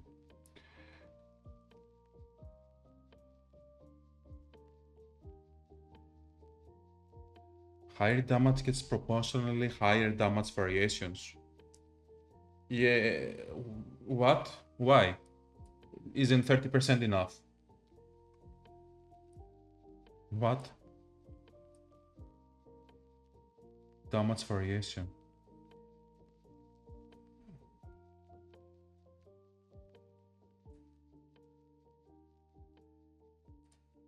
No, mate, the first one does the same.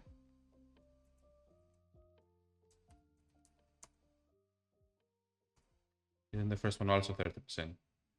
Adds a flat amount between 0 and 0.3. Oh.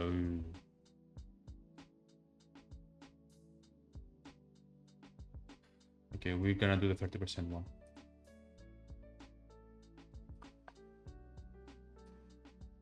Return this.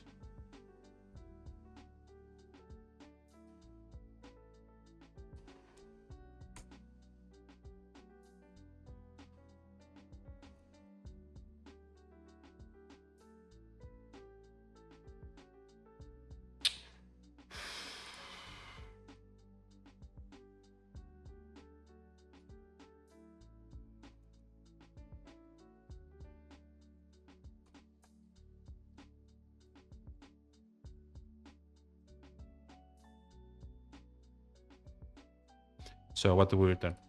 The damage variation is between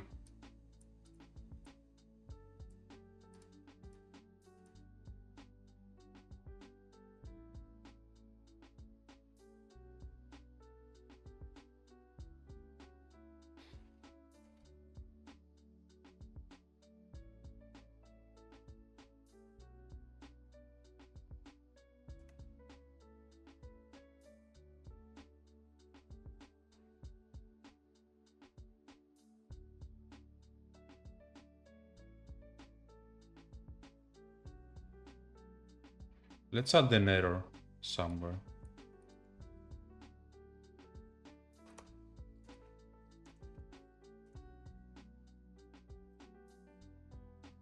I'm gonna do this, right? So it's gonna be, it's almost correct. Doesn't use an equal signs. Here's the correct way. Thank you. Why are we doing this in one line? Hello? Yeah, I like this one line. Honestly, I like this one line. So return the damage plus. What, are you plusing 30%? Hello?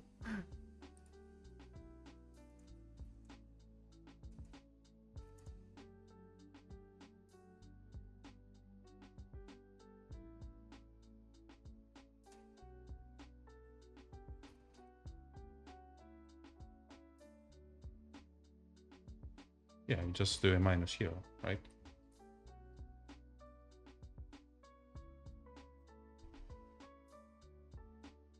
Nice. Random this 30%.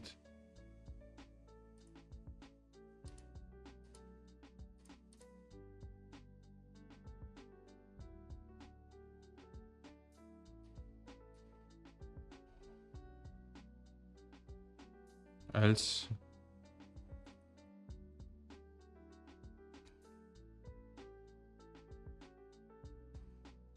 log unknown attack.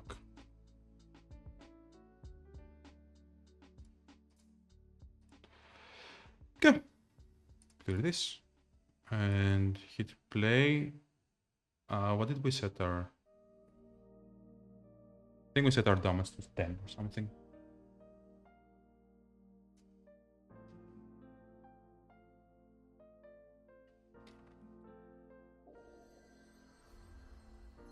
Our damage is set to 10. Now we should do between 7 and 10 damage.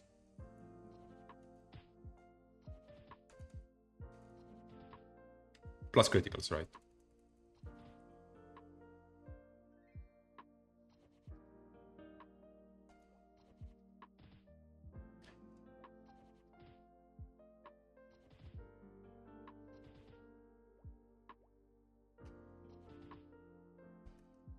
Works. Works. Oh no, I cannot mastery. I like mastery. I'm adding mastery.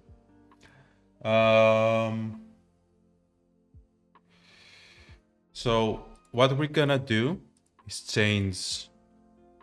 It's so easy. Adding mastery is so easy. It's crazy how easy it is. Look, we're gonna change. I wasn't planning on doing this, but it's so easy to implement that I just have to do it. Damage. It times it by 0.3. But we can change that.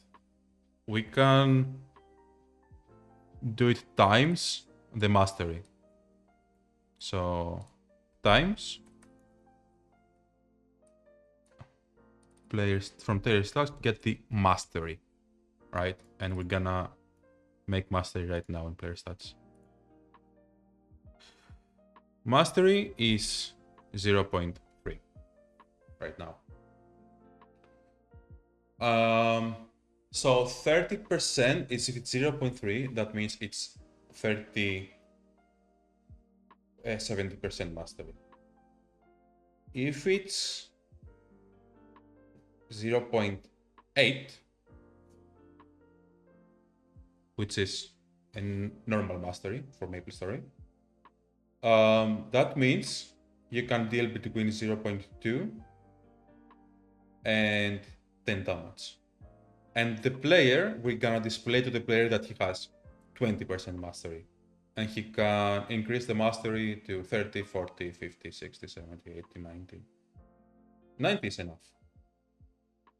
Might be 80. I think 80 might be the cap, but yeah, I like mastery. We're keeping mastery. We're probably gonna add that to an accessory or something. So let's test this out and see where this goes.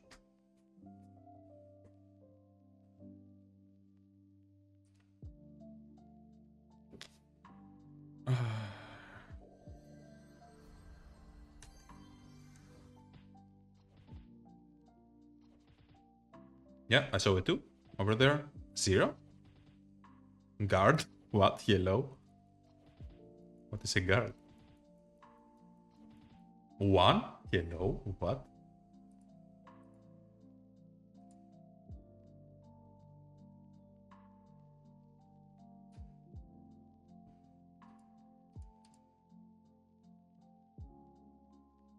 Damage.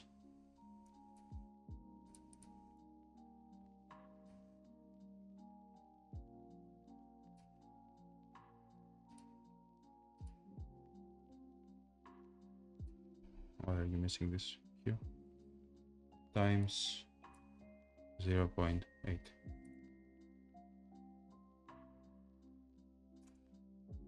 Is this 80%?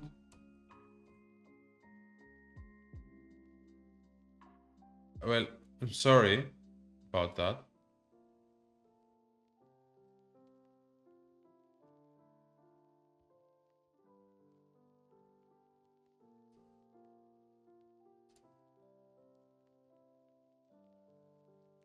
If damage is 100, this can return 20 to 100.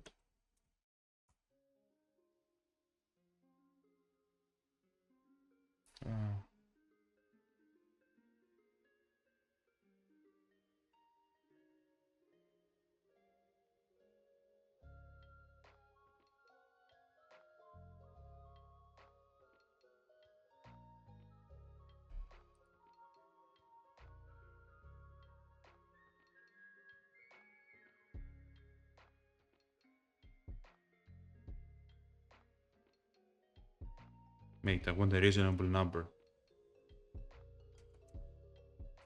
So I know when.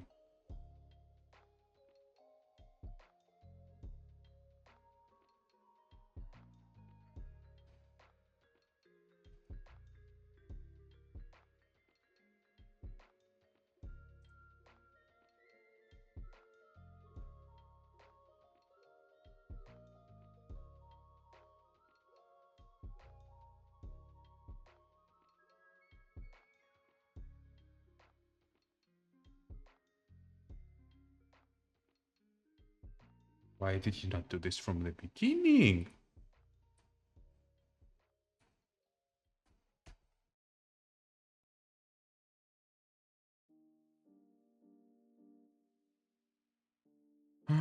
What is this? Nice. Times the self entity player stats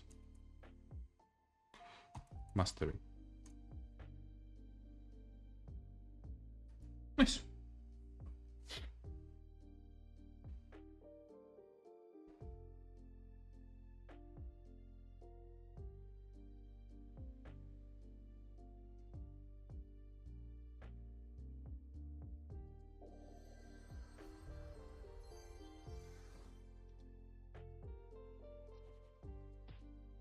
So, for ramp, what was my mastery? 0.8. And 0.8 is 80% mastery. Yeah? Yeah? 0.8. So I need 10 to 8, 8 to 10.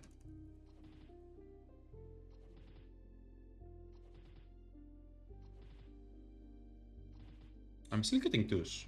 Is it the other way around? 80. Oh, it is the other way around. I'm stupid. Yeah. So 8 is 20%. It's the difference.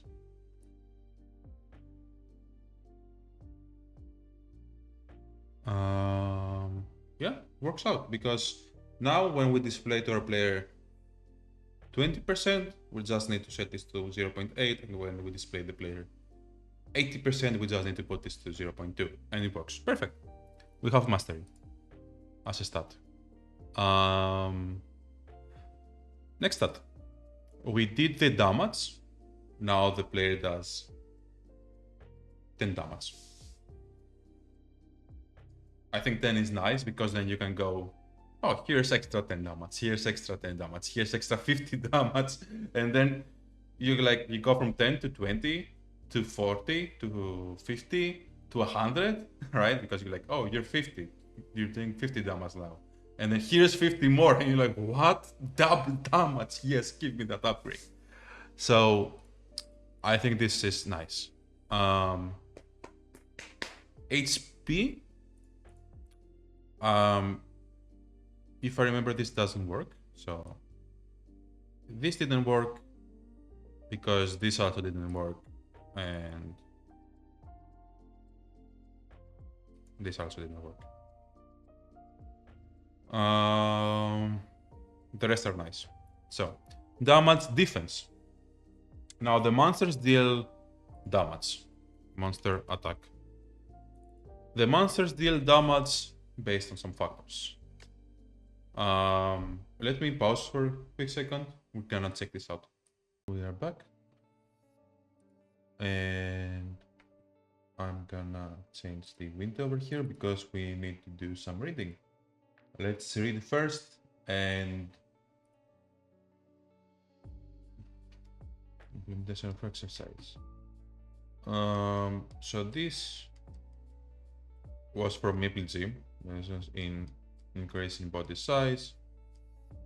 Like this, how you increase some stats, and then you can show the stats in the in-game UI and stuff like that, which is pretty cool and everything. But now I'll do it at some point. I think that would be cool, being able to see your stats. So it's a bit loud. Let's go and find something with how miss works. Like, when does a monster miss? This has the word miss. European group level permission. Miss. Guard, resist, shot, counter. Damage, skin, text type. Okay, okay. Methods.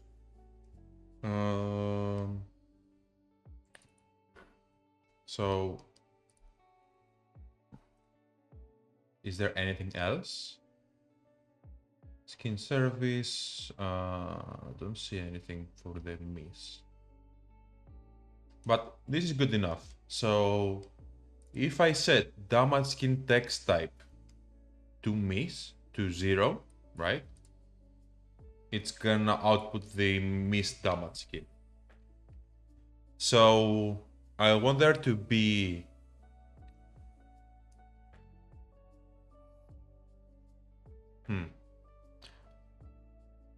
Do I have accuracy? I don't think I do. I'm gonna check my design document really quick. So we increase our players. We can increase our players' XP. We have that. Defense. We can do that. And avoidability. Okay, so avoidability, huh?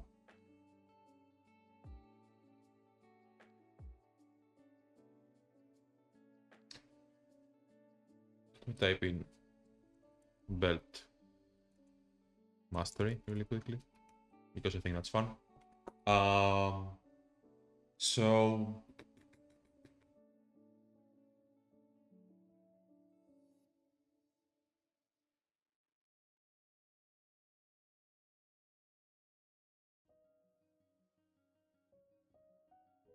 build this mastery.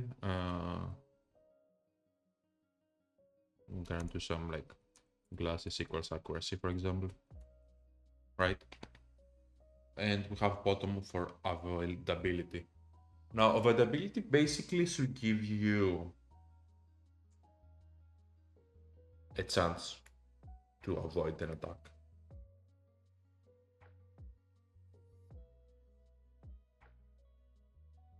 Do we care what the attack is? I don't think we should.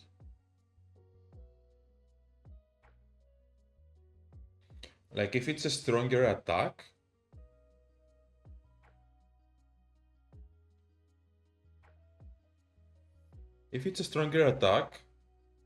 you should honestly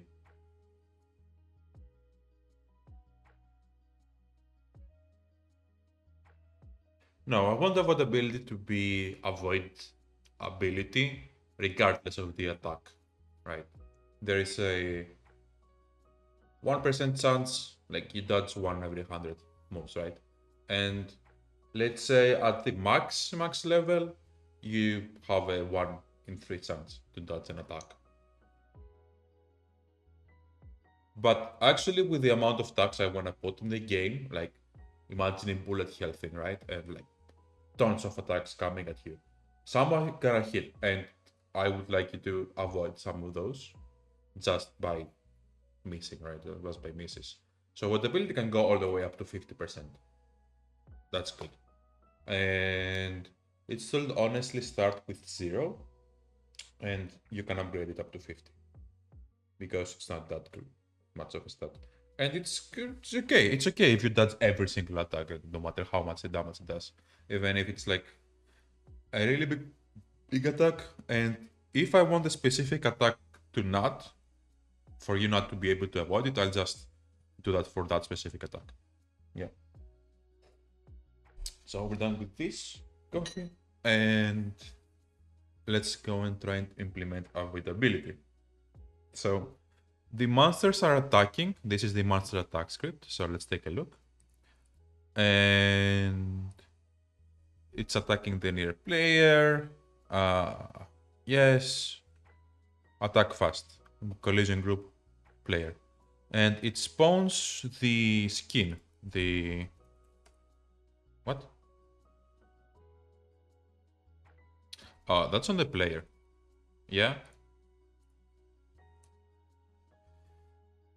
Damage skin setting. So that is the skin. And we have the skin spawner. Skin spawner. Let's take a look at that. What this does.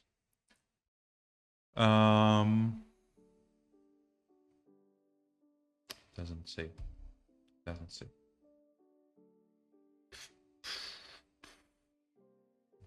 Miss, guard, resist, shot, counter.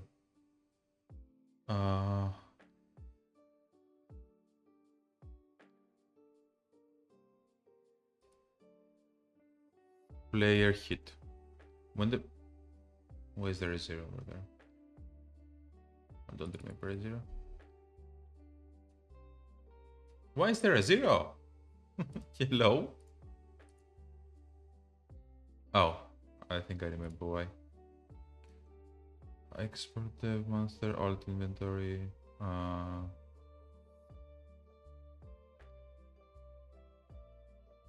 You render. What was it? It was player hit. And I had the material glitch, player glitch material. It's there. Player hit. Gonna rename that back to just a player hit.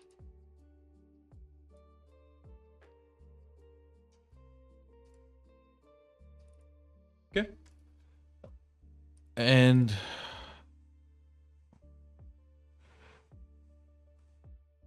when you are a hit target, this just handles the immunity.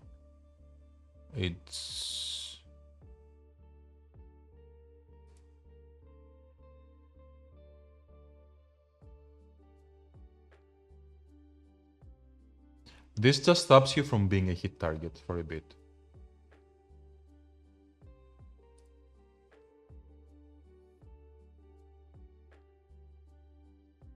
When is this being called? When is the player hit components? When does someone check if it's a hit target? So let's search for is hit target in the whole project. Really? Let's search for player hit in the whole project. Really? The player hit has a hit component. Oh, because this is an extension of the hit event, I think.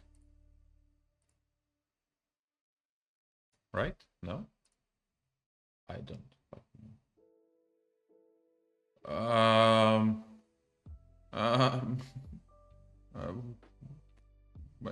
MapleStory walls, please.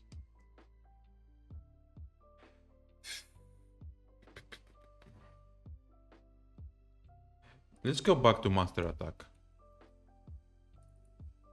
So get the sprite size and use it as the attack area. And you also have an attack interval. attack fast with yourself, from yourself, to the collision group of the player, and this nil is attack info. And let's take a look at attack info. It's gonna be a new tab, attack info.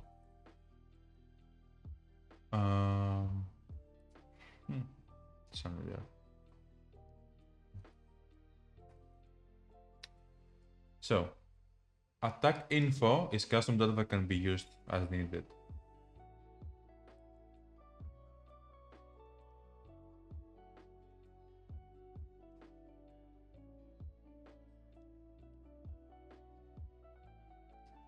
Oh yeah, I remember. It's not really. Let's see what I have done here with attack info. This script.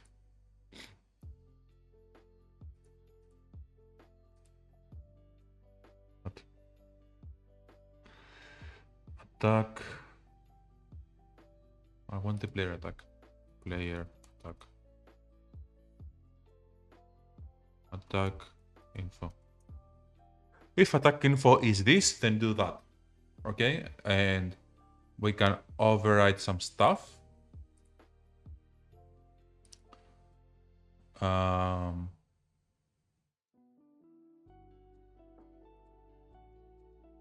Attacker to defender and attack info.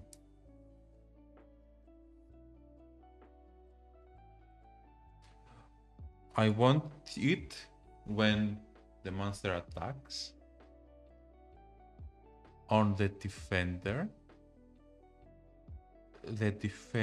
receives some damage from the monster, and that is passed on like max damage. Here it's returned as calculating damage. It calculates the damage, right? Between the minimum and maximum. Okay. I can change. I see where I can change the damage. I see where I can change the damage of the monster to take into account the defense of the player, basically.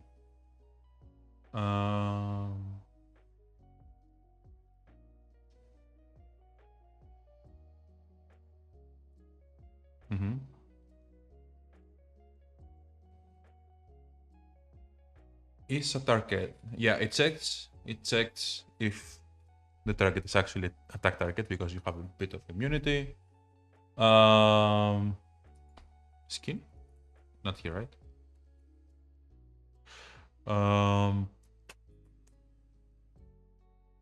Where can I? Let's search for this, for the damage skin in the whole project. It's nowhere to be found. Let's search for the word miss. I'm desperate here. Nope, nowhere.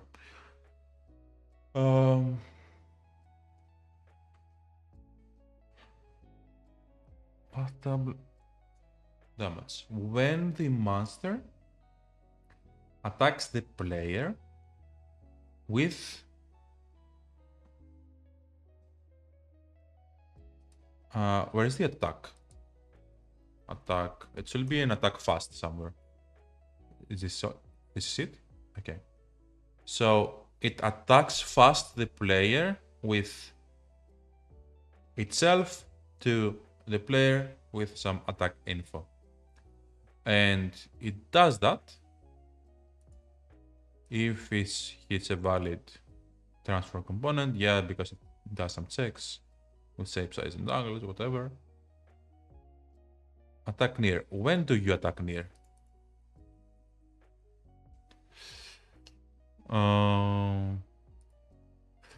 So the monster of shape, that shape, the shape being the size of the sprite, at a specific time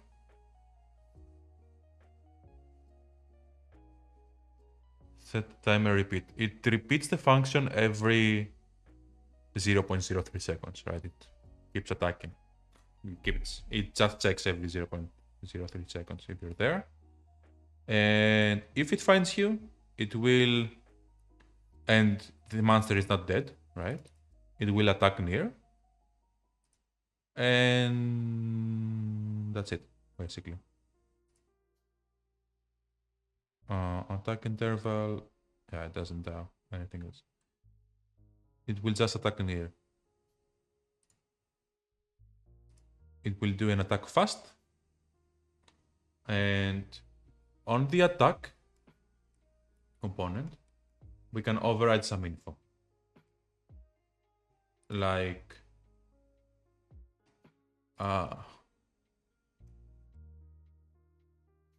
I want the, let's go, let's search for critical, right? There are some things that you can override. Oh, it's here. I know where to find it. Attack component. You can override calculating the critical calculation, the damage calculation, the damage rate, the hit count, this attack target, and on attack. Is that all? Where do I override this? Indicates the shape of a damage, of the damage skin.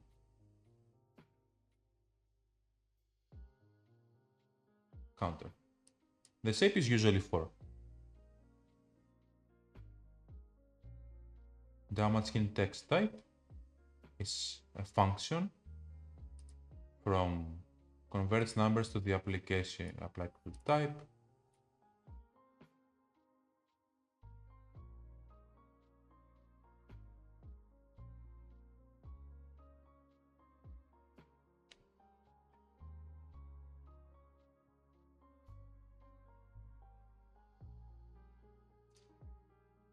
Get calculate critical, calculate damage, get critical damage rate, get display hit count. It's always gonna, I always wanted to display however many attacks are there. So, and if it is an attack target and on attack of the defender, what to do on the attack. Oof. On attack,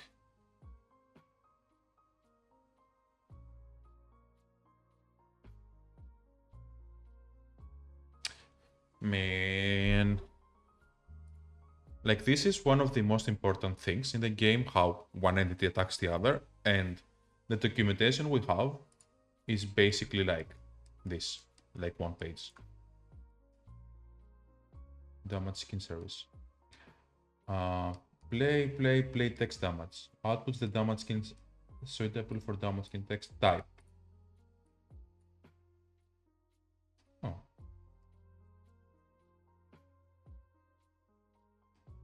Example. On trigger enter event, play that damage skin service.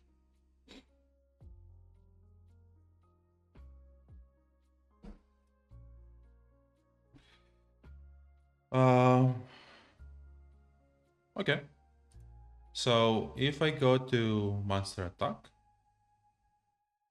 and attack fast, right? Instead of attacking fast always, I want, there is a 30% chance to do this attack. So let's go back to, I'm gonna go back to chat, to this Claude actually, not ChatGPT. And I'm trying to think here, so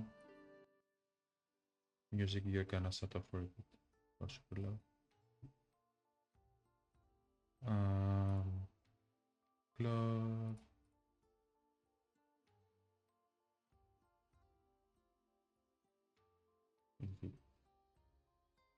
This one.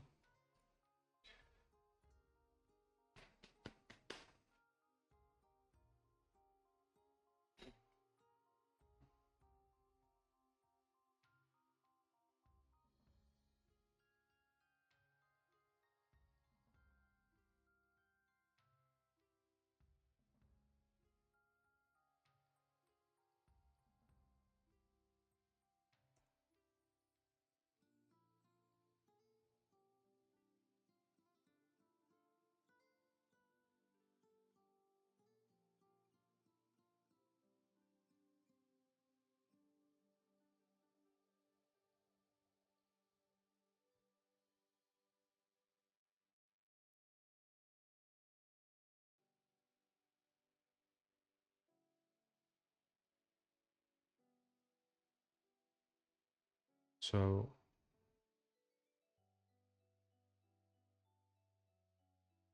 if this number is between 0. If number is between 0 and 0.7, then run function, else run other function. And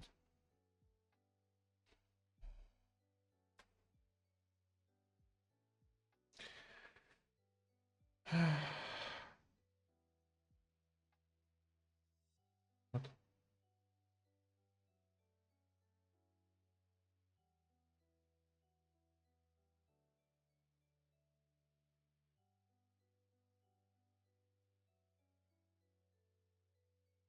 Wait.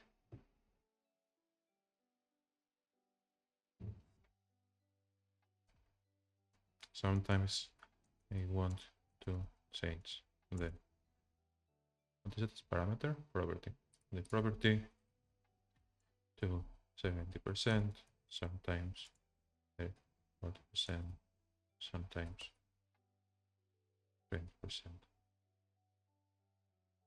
I think it's gonna give me what I want.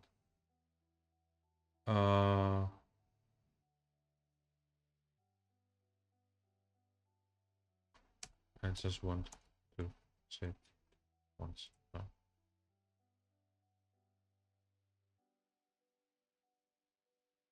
Yeah.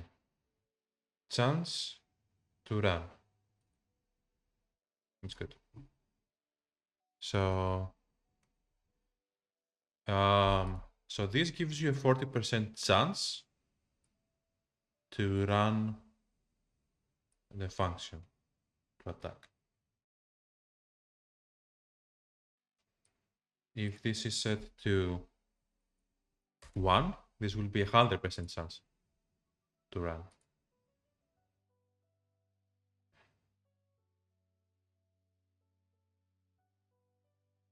So avoidability is 1.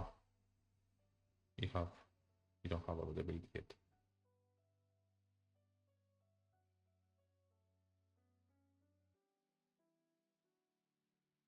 I'm so confused by this.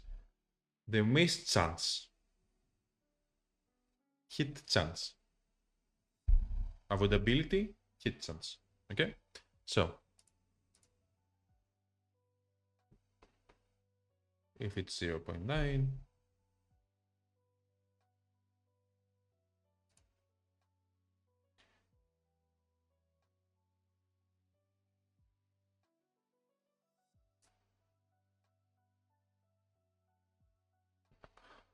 confused. If it's, I know that it's 0.9 is 10%.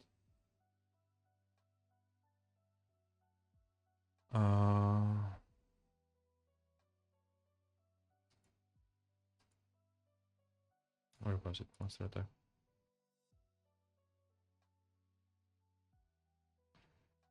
So monster attack. I wanted you to get it from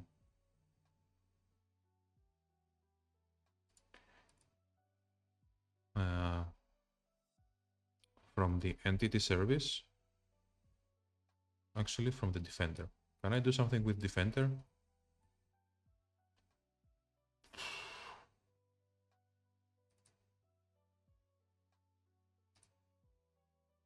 Yeah, here, there's the defender.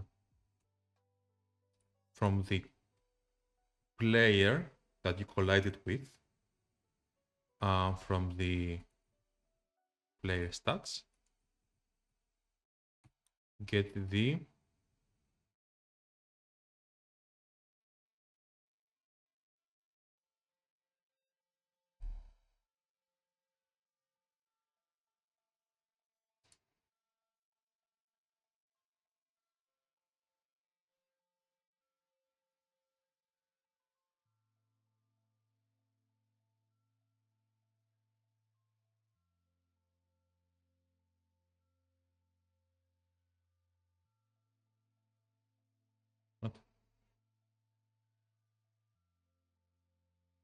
Here is the player.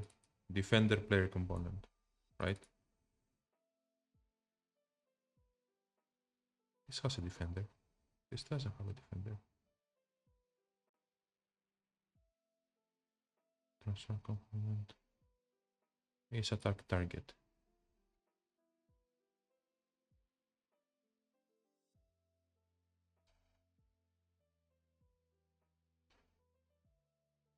If is a valid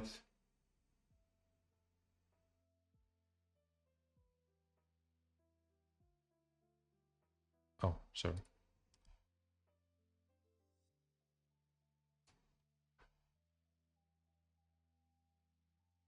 Where is the attack near? There it is.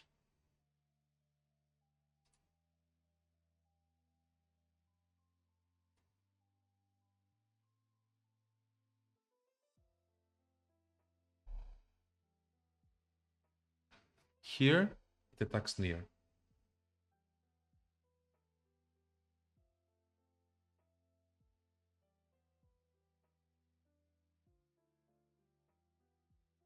But no, I wanted to attack near. But now I don't have the...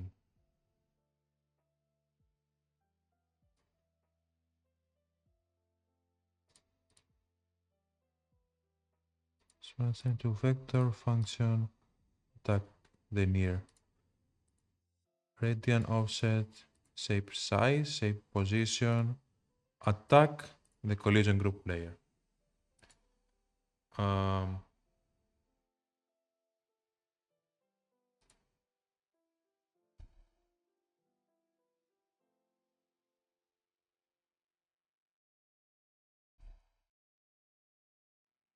It's good.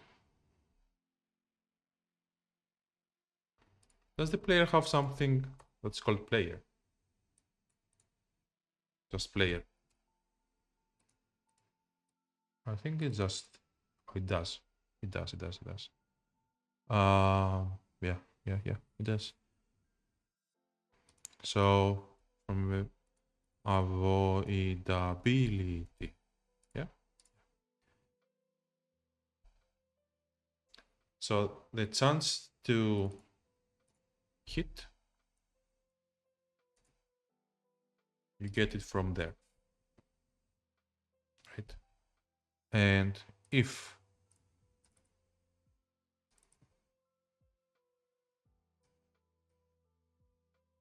something like this, else miss, log, miss for now. So, chance to hit based on player avoidability. Chance to hit based on player avoidability. So if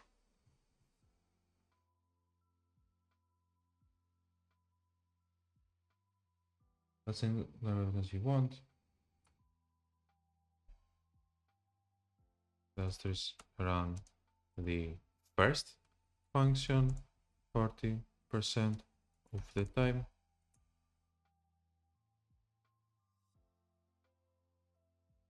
Okay, it does the first function 40% of the time.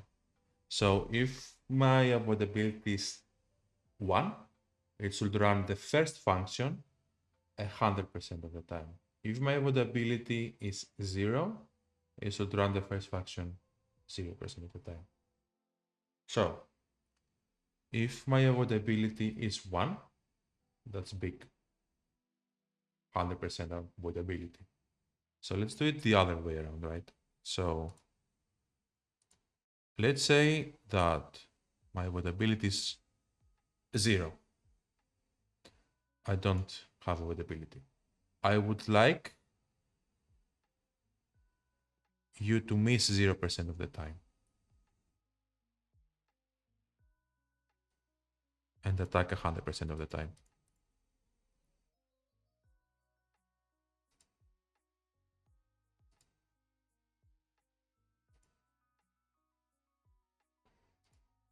So if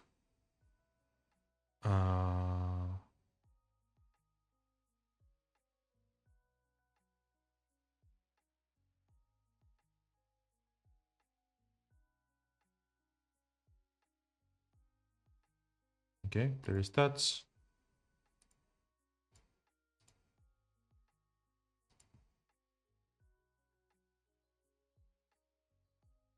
Higher avoidability is better.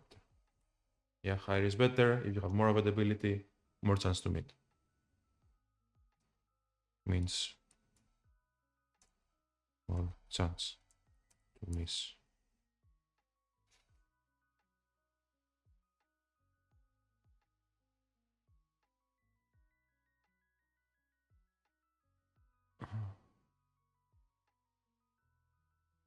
If this number is smaller,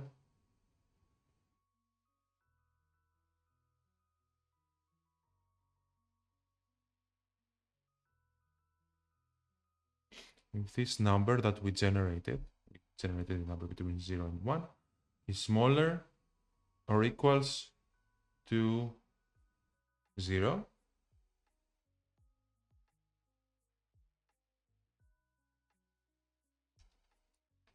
so if random number between 0 and 1 is smaller than t, then miss. If a number between 0 and 1 is smaller than 0, which there is 0 chance, oh, there is 1. 0. This will still miss one time. Is smaller, then miss. Otherwise, yeah, so if it's 0.3, a 30% chance to miss, it will miss 30% of the time. So this should never miss, basically. Yeah, 0 avoidability, never miss, and we're gonna then try with 1 avoidability, which should always miss. Except once.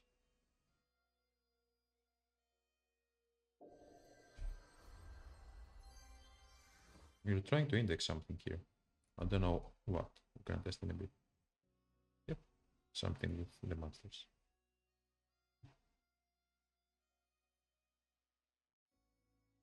Yep. Attack near.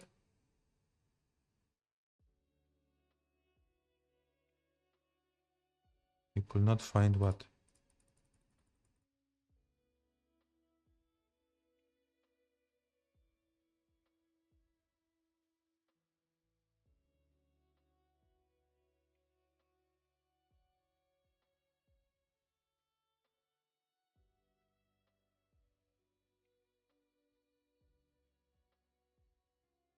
The player you collided with. Ah. I don't want to do local player. I'm gonna do local player, but I don't want to do local player.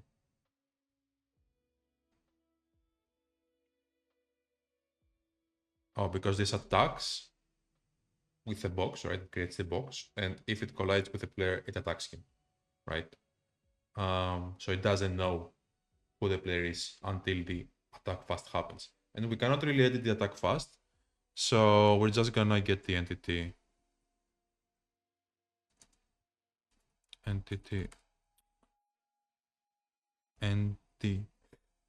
service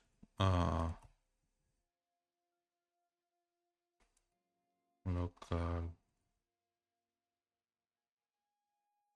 I think this is fine. It's gonna be a single player game. Local player should be fine. Get the local player and attack him.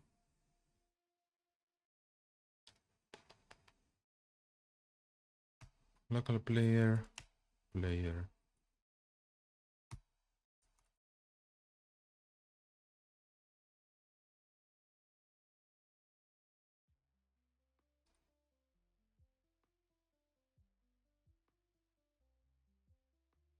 local player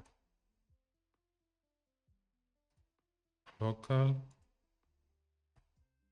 player. So yeah, this is the player.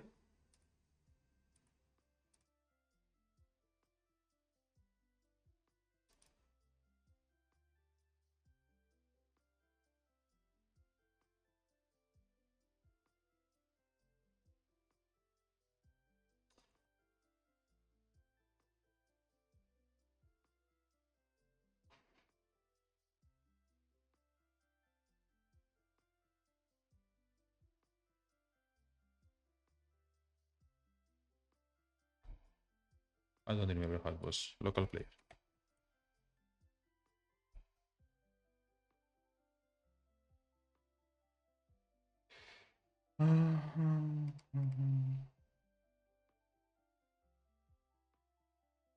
User service. Aha. User service.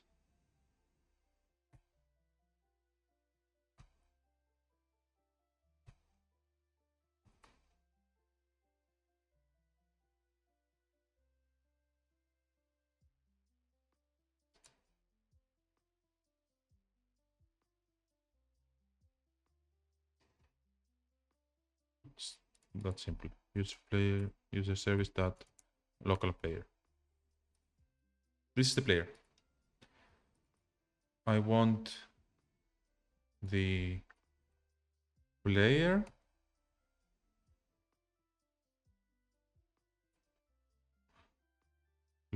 stats, avoidability, chance to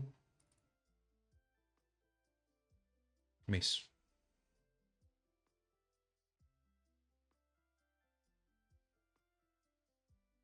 Chance to miss. If chance to miss is lower than a random number between 0 and 1. So if it was 1,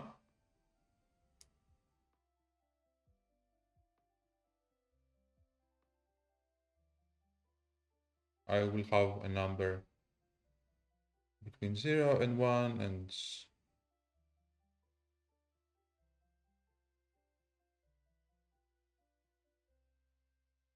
does it matter, honestly, at this level?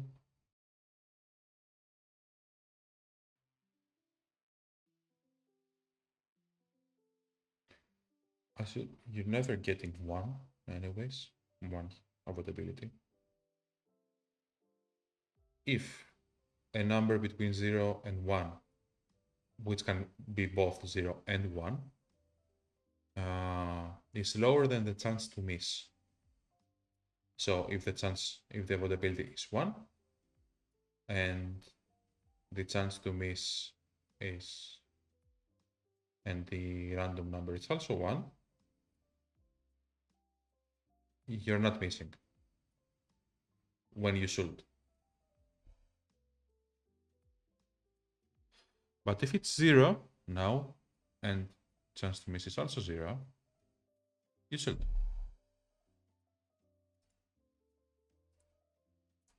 Math random return both 0 and 1. Returns a number between 0 and 1, but it can never be exactly 1. It can be 0.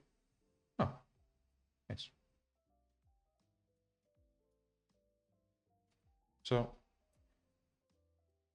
nice. So if chance to miss is 0 and it returns 0, it's not gonna be okay, but it can never return 1, right? So even if we have 1 avoidability, it's gonna return something like 0.999. So this is better. It's better to do it this way. And to test, we're gonna set our avoidability to 1, and now we should log miss. We should just see this log miss.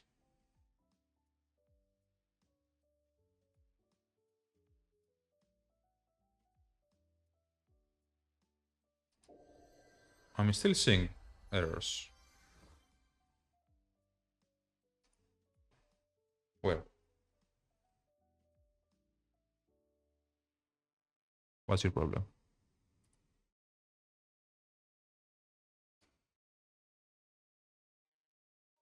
What?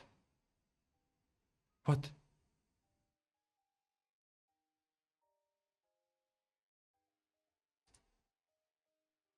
What? Chance to miss.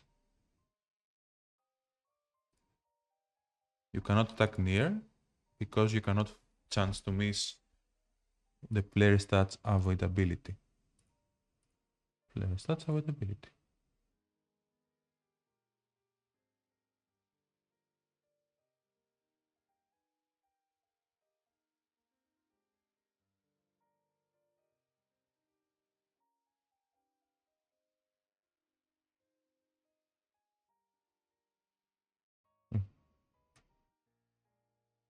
Is this run on the server? It's not run on the server.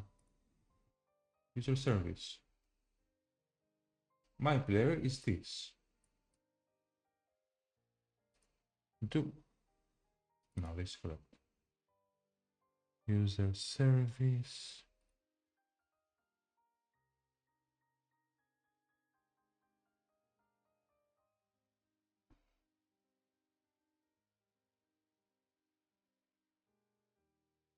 It's available only on the client. I know that much. Maybe we should do a server player. How do you get a server player?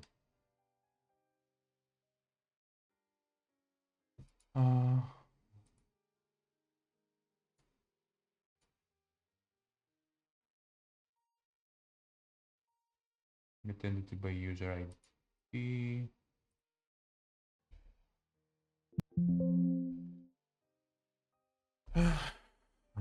Attack with whatever you find every so often.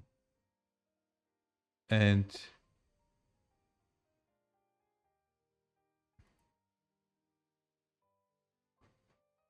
honestly, I just might.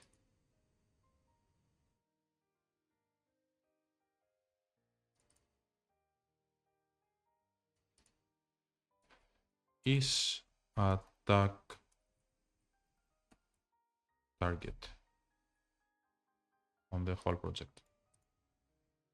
No, mate, it's not the only two places this is here.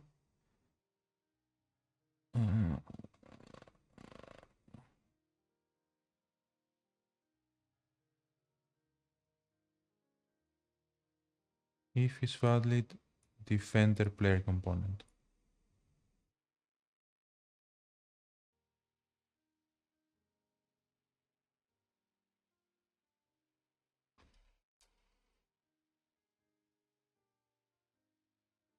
I mean, at this point, did that just, I can't print. I'm just gonna do it here at this point. Like here, right?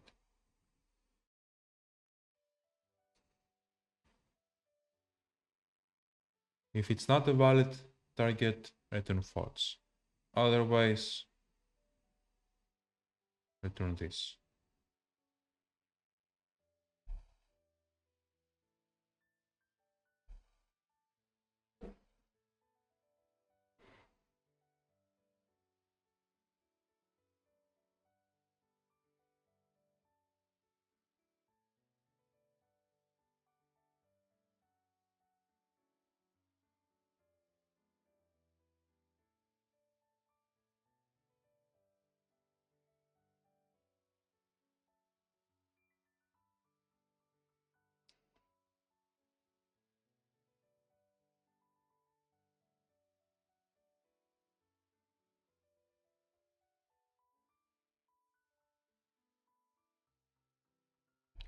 Always override the damage, right? But sometimes I want to override the damage to be 0, and if the damage is 0, to, yeah, let's do it here.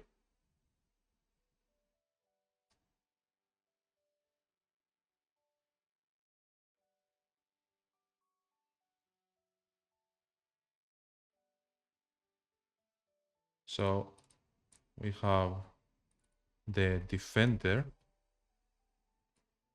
avoidability. The defender avoidability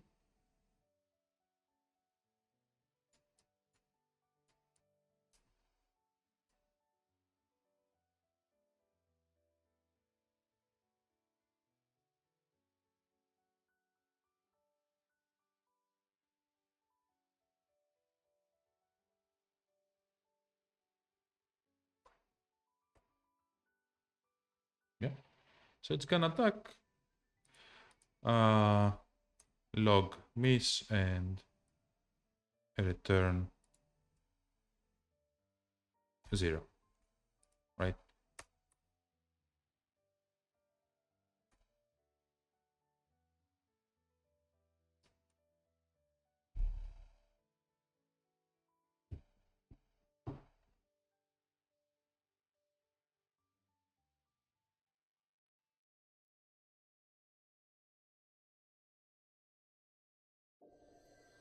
Nice. Yeah. Now this prints 0 damage because the monster is missing. The monster is missing. The monster is missing.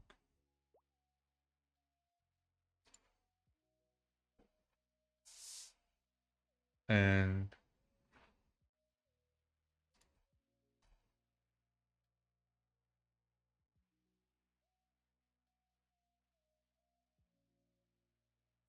what if I add skin setting component? Give them. I'm gonna give them this. Where's the blue one? At least. I'm gonna give them this for now.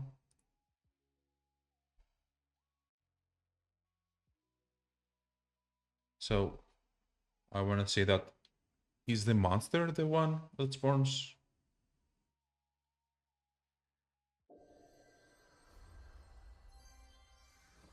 Yeah, it was the monster.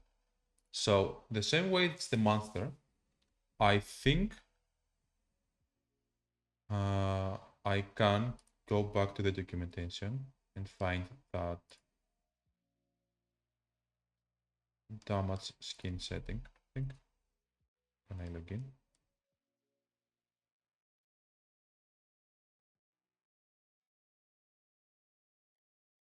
Okay. Damage skin text type.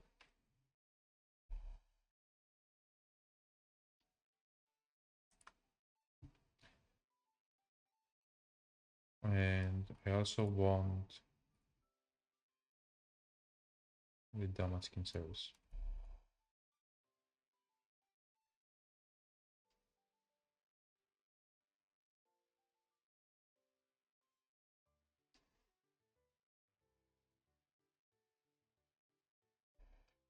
Is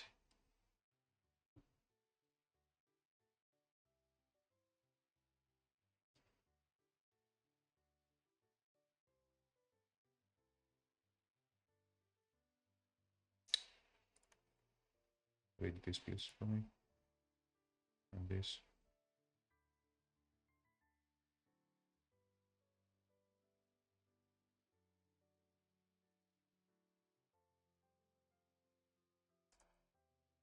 I want to set self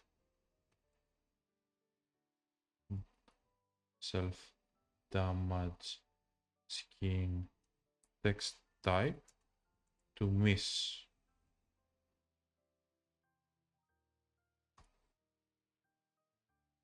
Maybe he understands.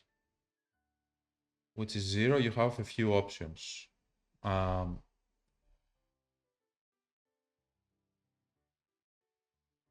is cast from?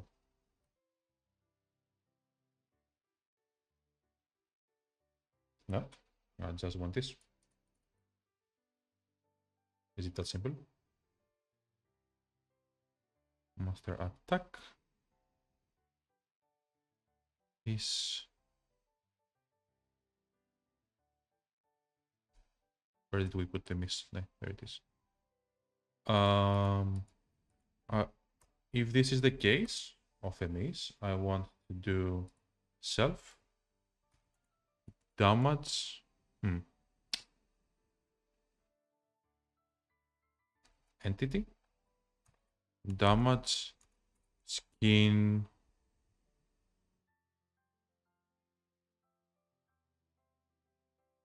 Is it on the skin component?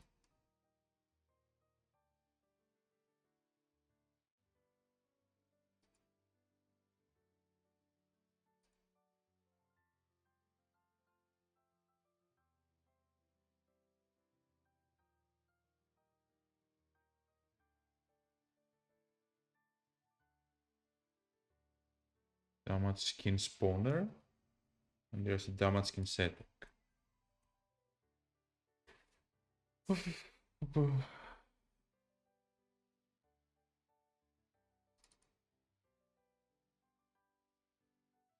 Damage skin component.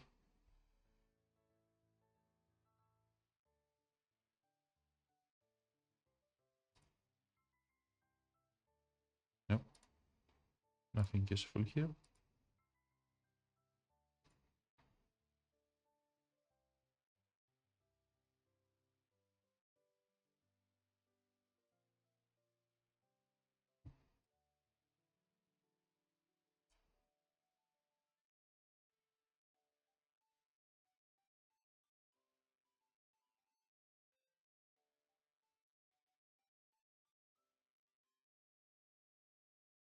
Search here.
Set the damage skin. Let's search for this, right? Anywhere this appears. Damage skin service enumerations. No, this didn't come. Play, preload. Connect, disconnect, send. Play damage skin.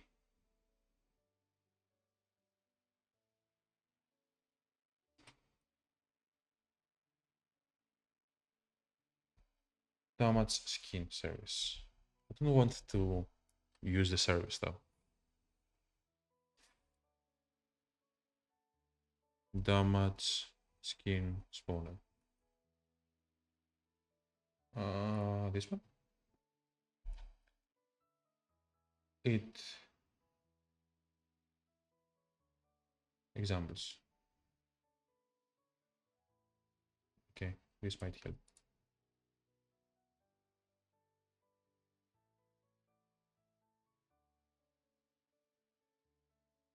Oh no, I see. To set damage skin to miss. This is the spawner.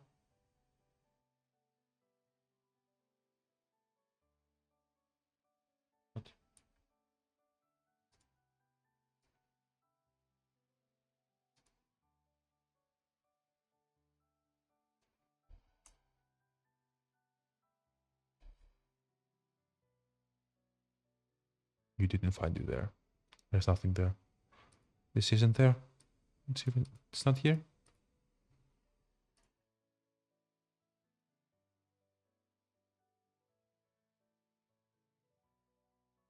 Okay.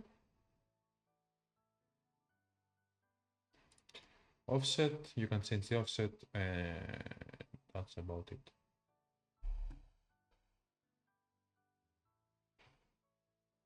Maybe it's on the hit component, honestly.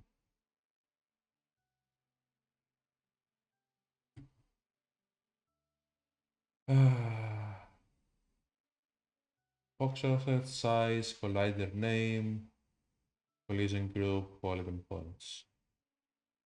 Is hit target on hit? Do stuff on hit.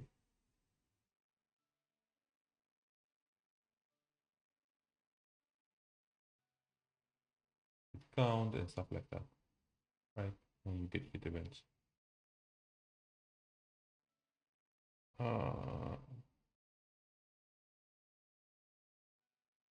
Still nothing. Service attack on hit. Current hit time.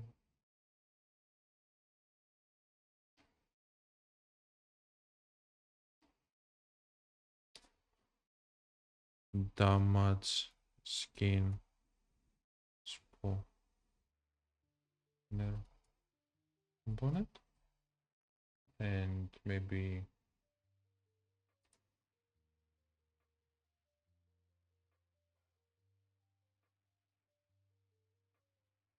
oh, mate. Set the type, set the size, delay per attack. This would work.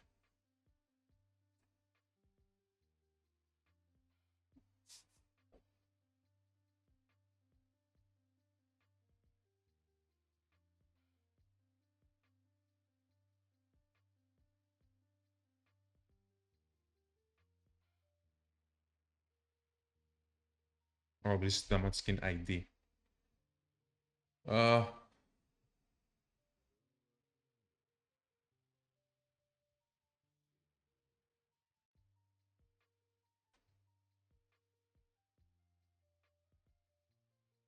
Can I return miss?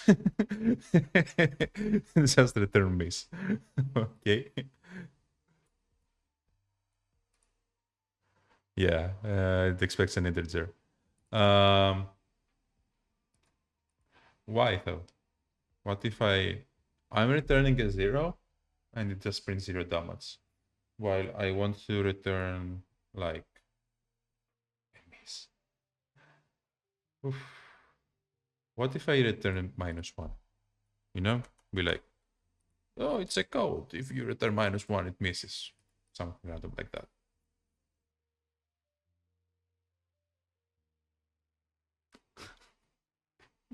Be ready for this to work for no reason.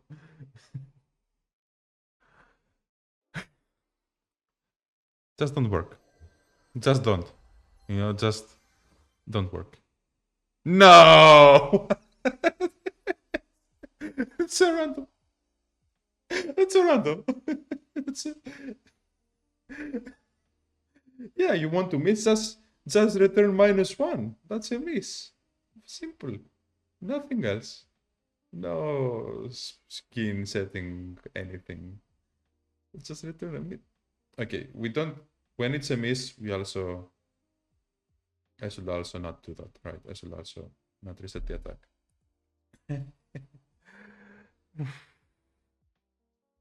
Okay. Okay.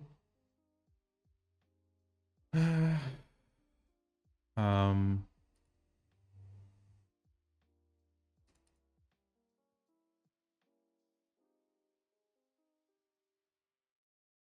Is hit target.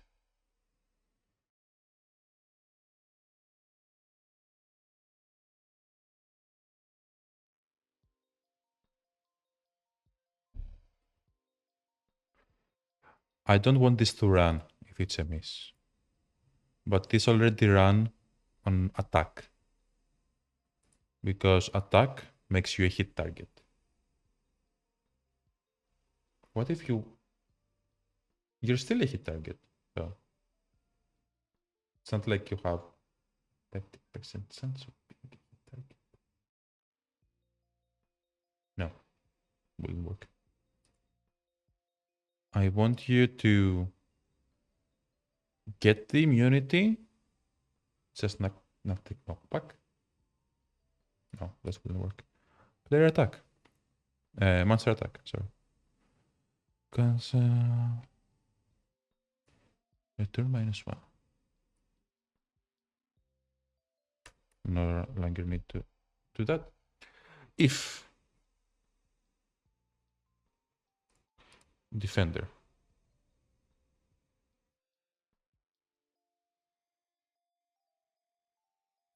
attack near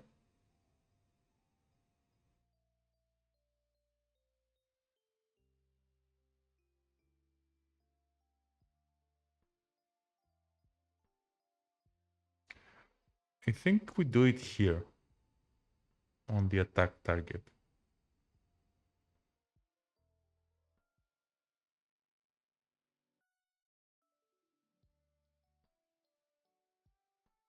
No. We want to, I can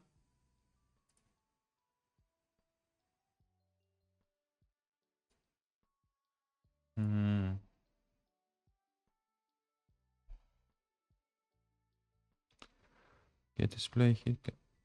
Monster attack. Calculate the damage.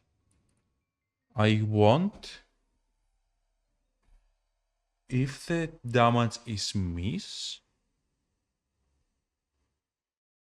this just returns the damage. This returns is hit target. And this is attack target. If, and it's like, oh, it's an attack target. Attack him for this much damage and stuff like that. And it also passes along some attack info, right? So what if you return -1? This needs some attack info. And attack info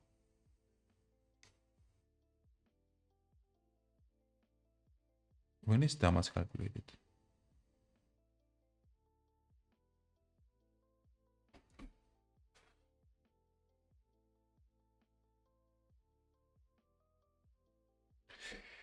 What if I get, has damage been calculated here? Or later? Attack your defender.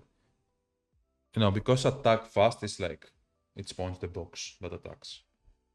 And then it checks stuff, and then it calculates damage. Right? And then it's like, oh yeah, it's a target. Roll initiative. Attack the target. Attack the target. Miss the target, please. Give him -1 damage. And also, oh yeah, there. We overread the is attack target. We'll be like, actually, it's also not an attack target. Target.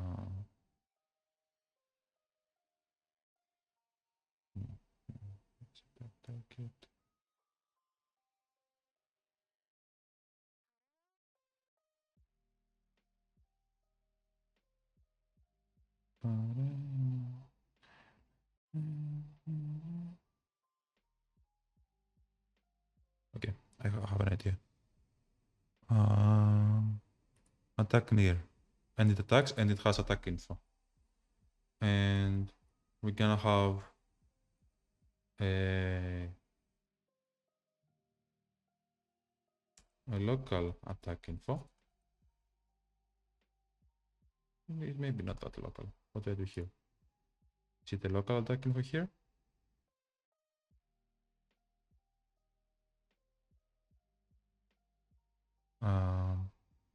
Like 7 and damage. If attack info is that? Yes. Okay, I'm just gonna do this then.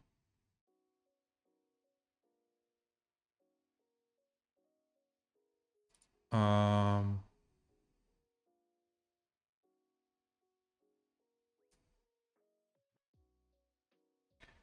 I want to basically do this, right? Either miss, it either misses or it doesn't.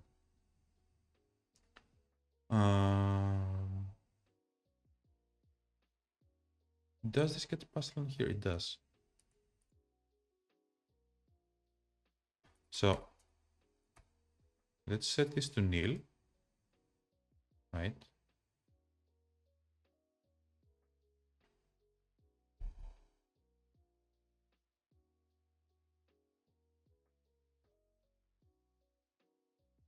Oh, wait a second.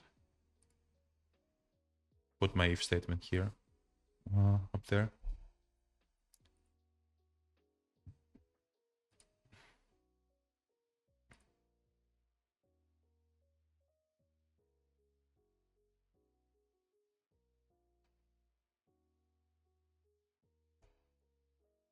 Set attack info to be miss.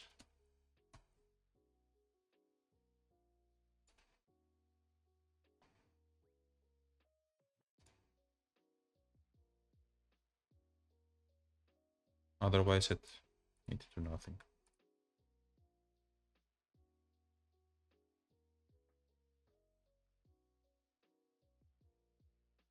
I think this works.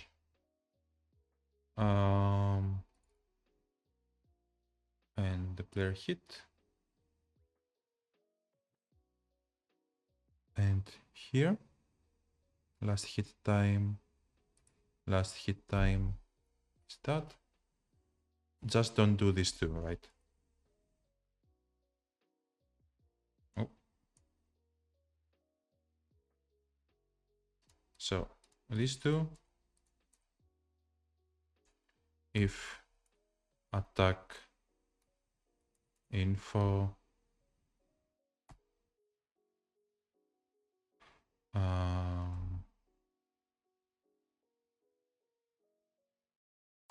is nil or whatever. It's not miss, basically.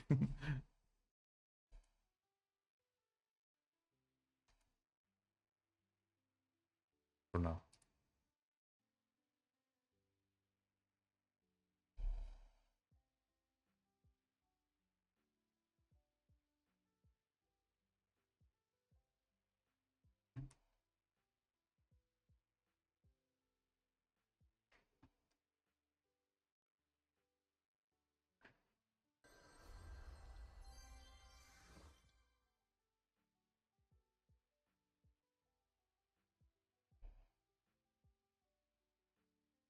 Yeah, because we have to put it at the start.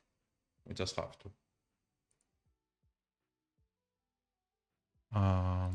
This doesn't need to be here. It's be there. This monster attack.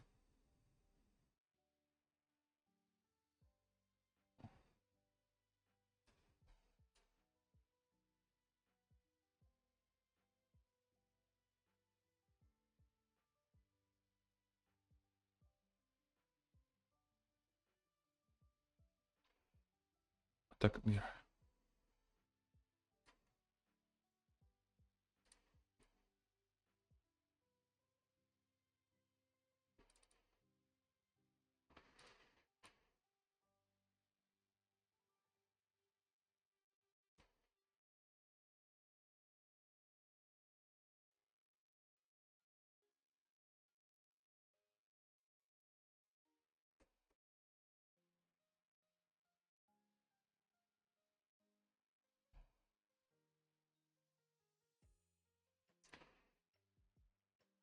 But I don't have the defender yet.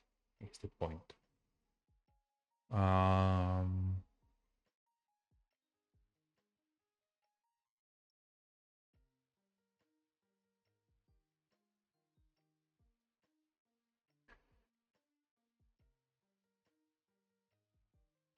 I don't know the defender yet.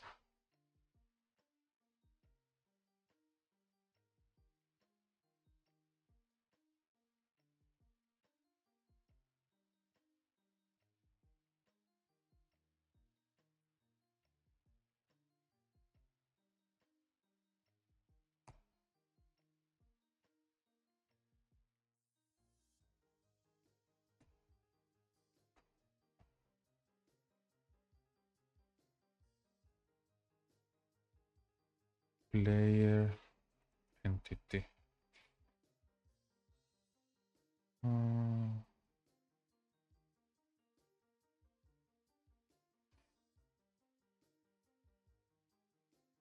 I'm gonna just say find user entities.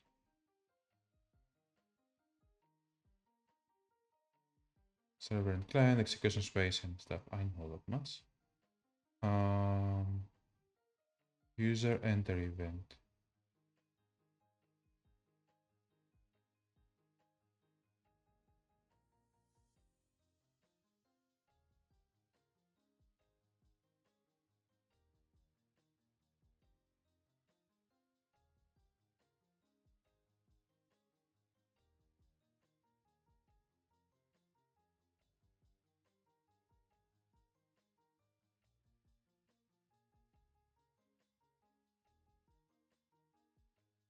Get user entity to the user ID.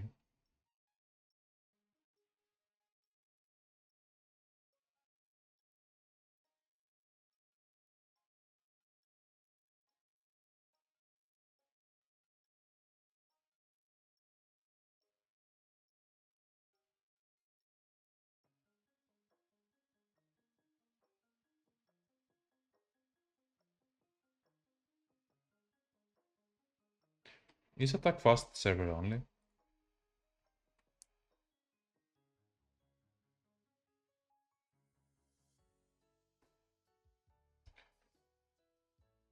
It doesn't say.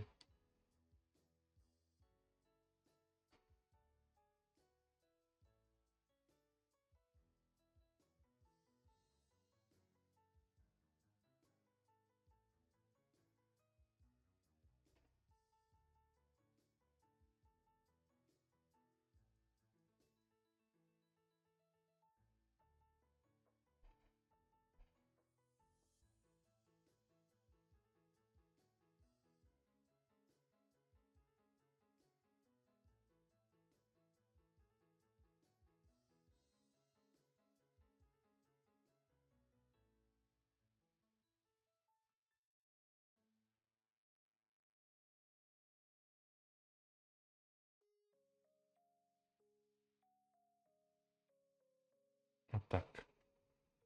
Attack from.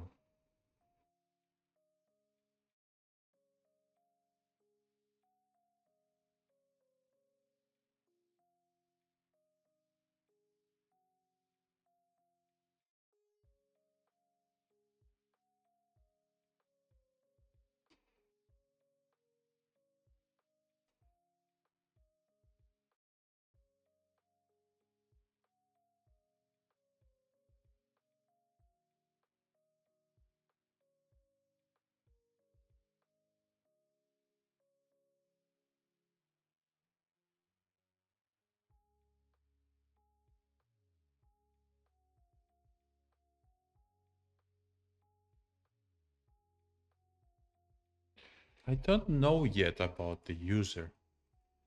If it's here or whatever.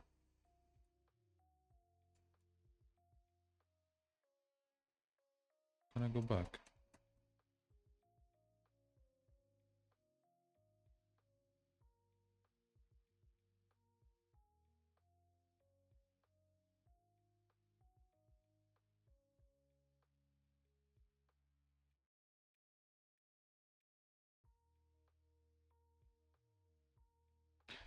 Here I know about the user.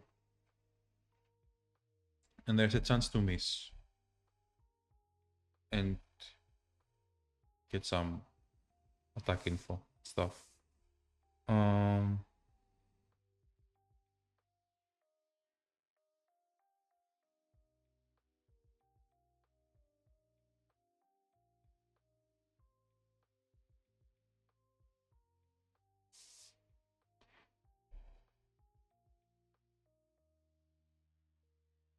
Kit component.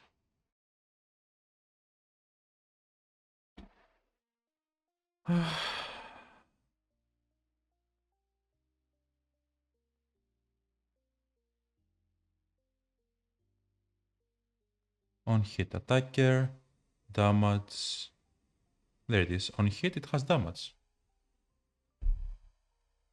And attack info. We can do this.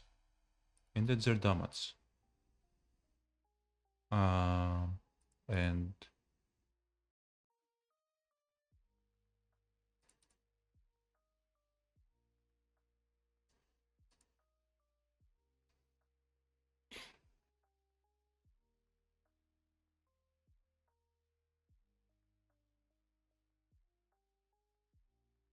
oh, the only thing this has is attack info. If you are on hit, on hit, on hit, on hit, it does stuff.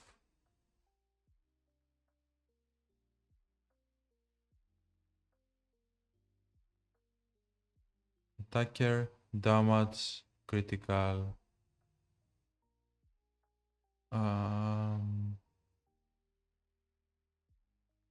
Attack info and hit count.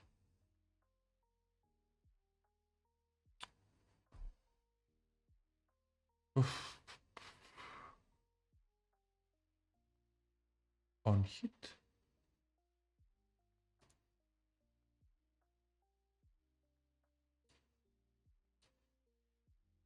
Let's override on hit, right?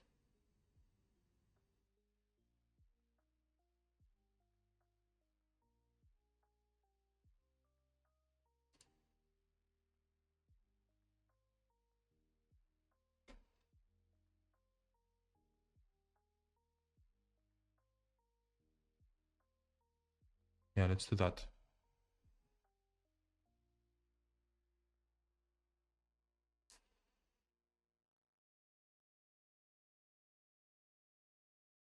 It's gonna be the same. Only this time, if damage equals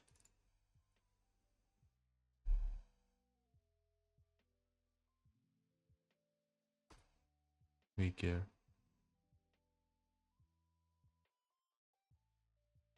than 0, right? Damage was dealt. Then do that.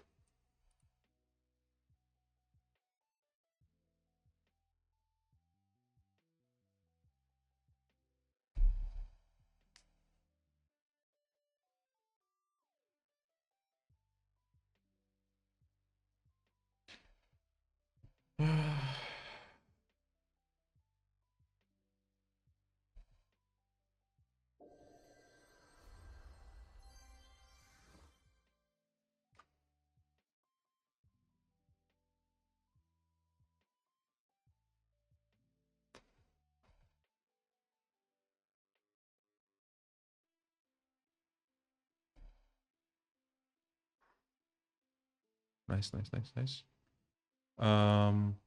Maybe I do want. No, I think it's something nice in. I have an idea.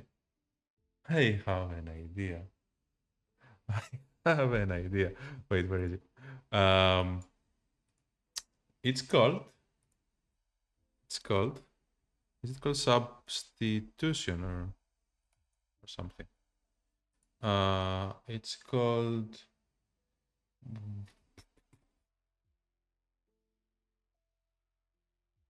Fourth job assassin. MapleStory.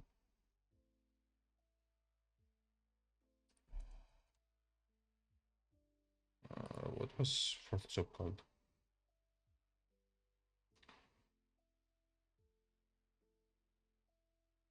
$70.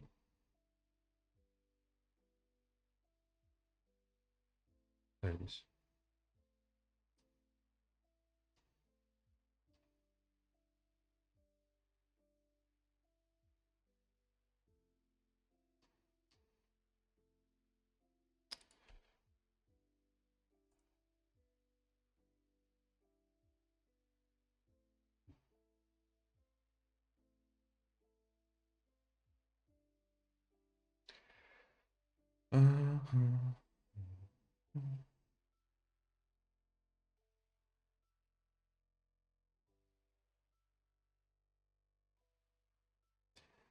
It's called a Night Lord.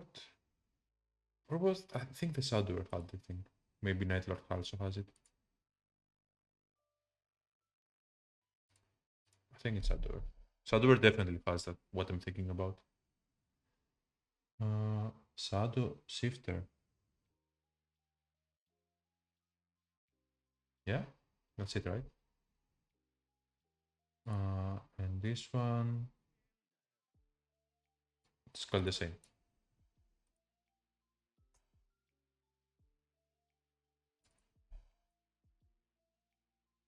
Hmm.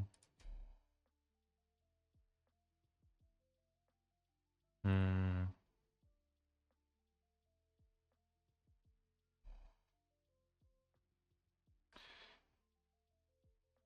I mean, I am on the correct one, right? Shifter. Um, let's call it.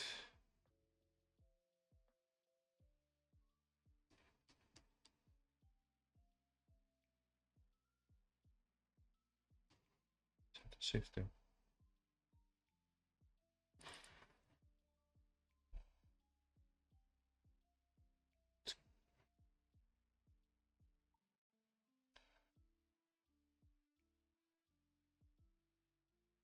Skill.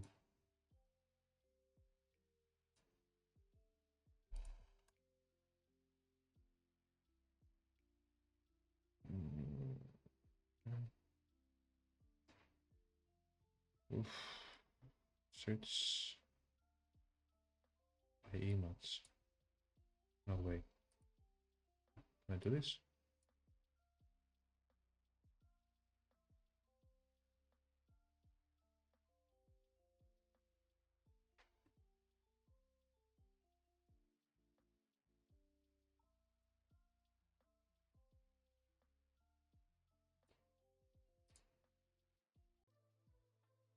I found it. If you go search by image, you can literally upload the image of what you want. And it's not perfect, but I found it. It's there. And then when you get it, it has the skill ID, like skill name and this huge number. And this is the ID. And we're gonna use that to go to animation clips. Get this.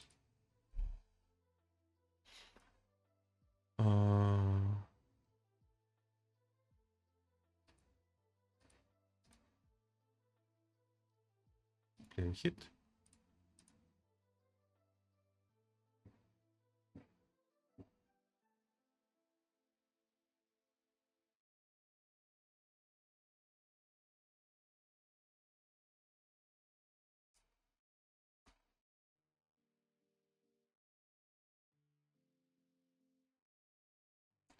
Else effect service. Play effect attached. This effect.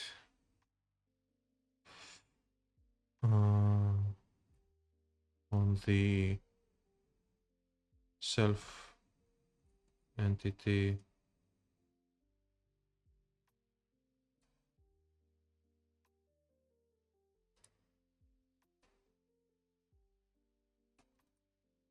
self entity and the rest.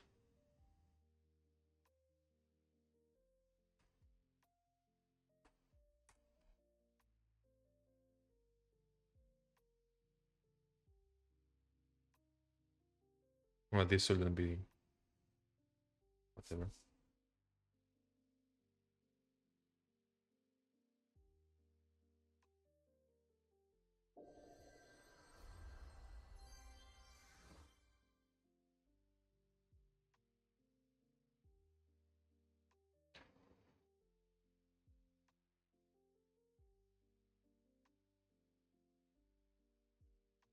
This dropped on the right side.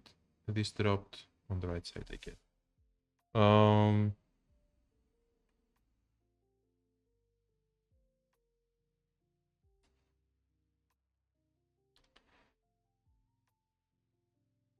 this.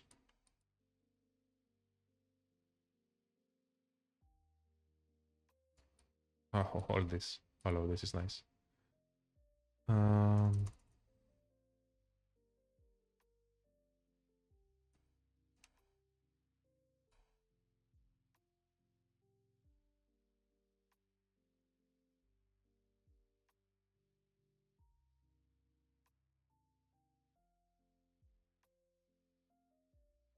This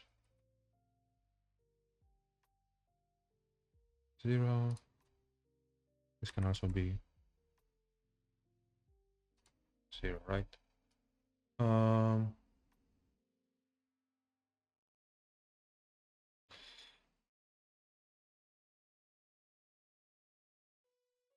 I want to flip the effect though.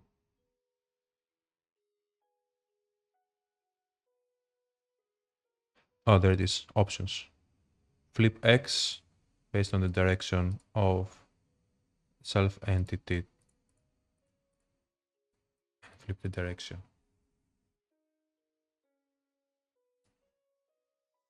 So nice.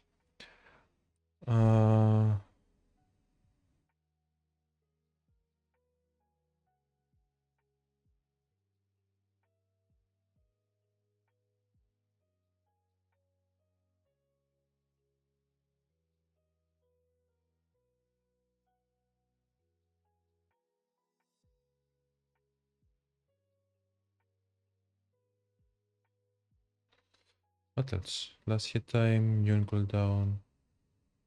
The immune cooldown works.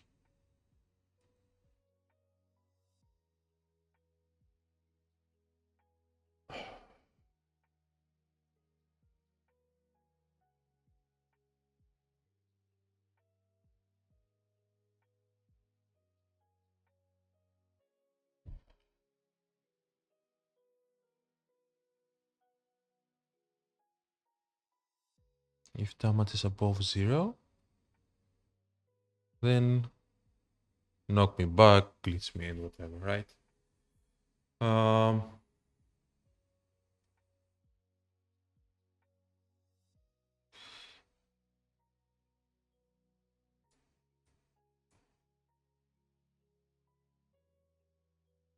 What if I just put this here?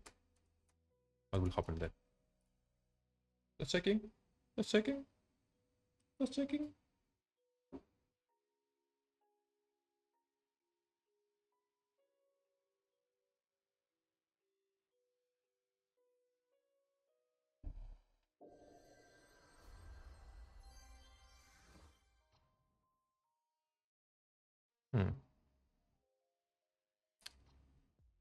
It doesn't print the thing that I wanted to print though. I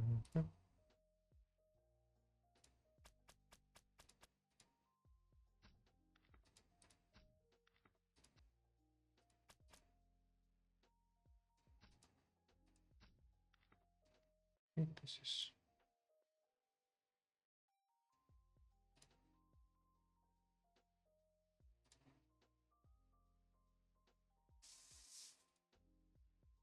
layer hit.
Can I get a -1 on the hit count? Question mark? Question mark? Oh, I forgot the effect service on both the sides. Only one of them is correct.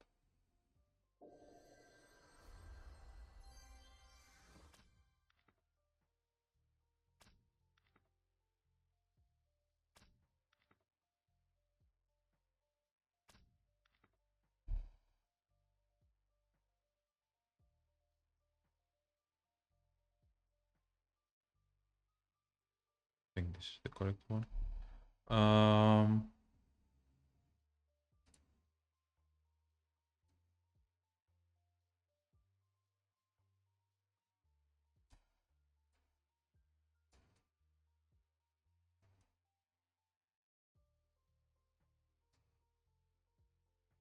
It's okay.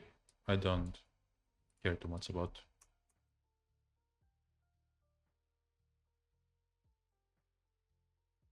Still moving. Damage and hit count. What if I set hit count to 0? Right? No, nothing happened. Set it to 0. Attacker is an entity. Damage, attack info doesn't count, and just gonna set it to 0, see what happens. I could not. Okay, I could use the set of miss, right? Yeah, I could use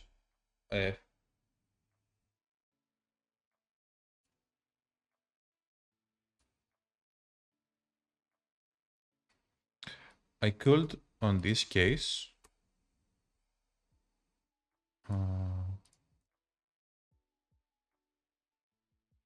so let's do this, right? So this one just hit count, normal things, right? Return the damage and hit count, whatever. This returns a miss. And it's critical, attack info, returns. It doesn't do this. Instead, it uses that one service within like the damage skin spawn service or something like that. Damage skin.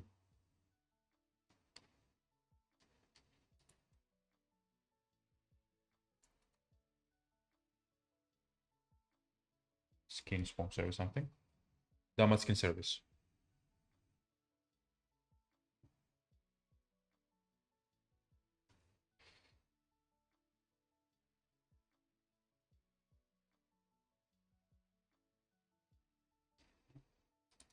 Okay. I want to damage skin service. Play.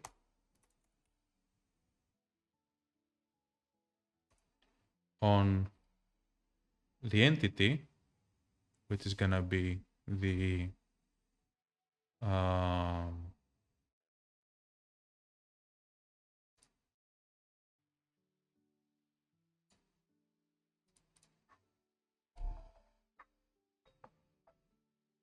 is gonna be the self entity is the entity. The skin ID, just use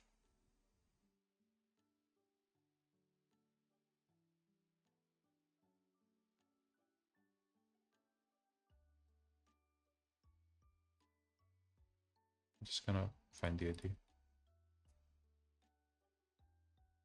The way I'll stop forgetting to set it every time. This is the ID.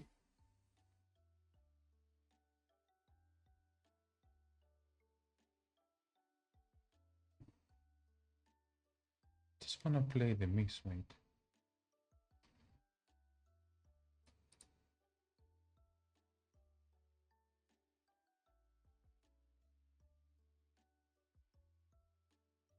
self delay entity damage skin component.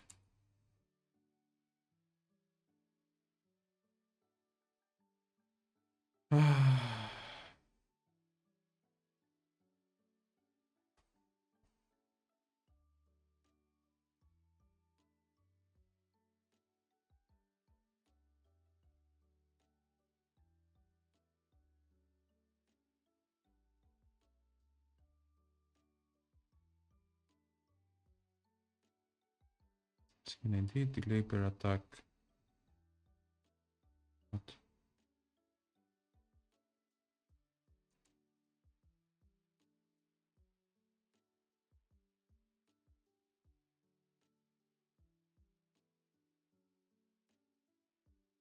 I don't care about all of this. I just want to get to the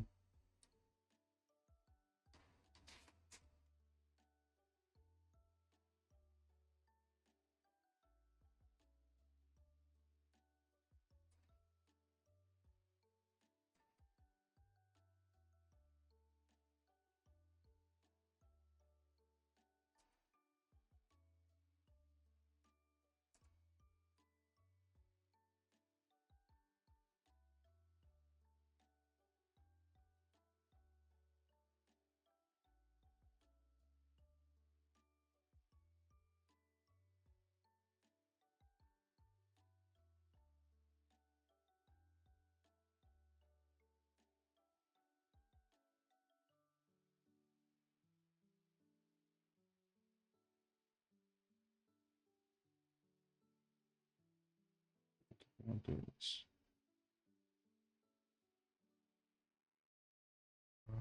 Will this work?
Yeah, it needs to return something. And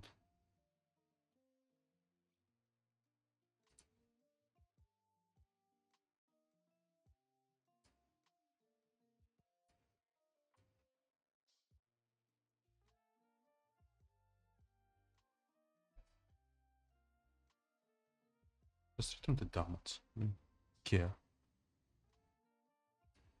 And this also needs to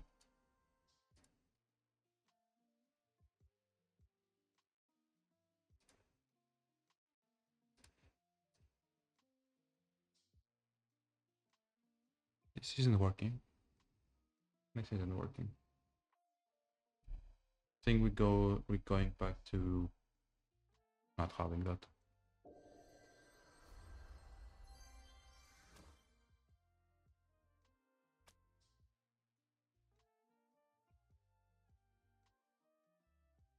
I misworked.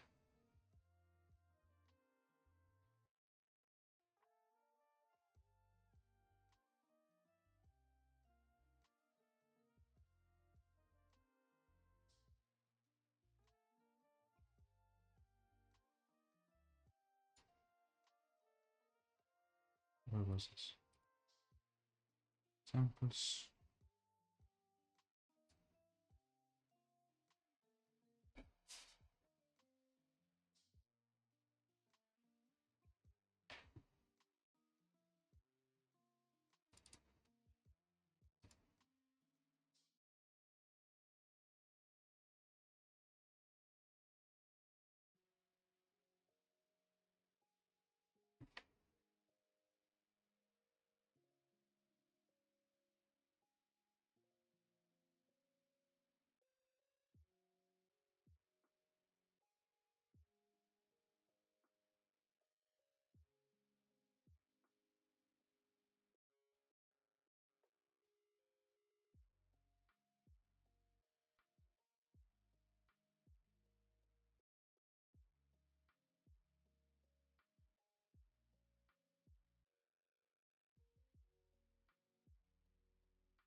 I need to go.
Skin ID,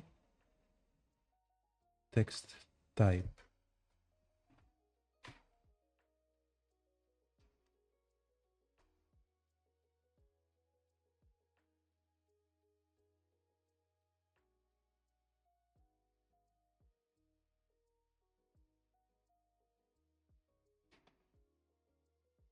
It's a number. It's a number value. So 0.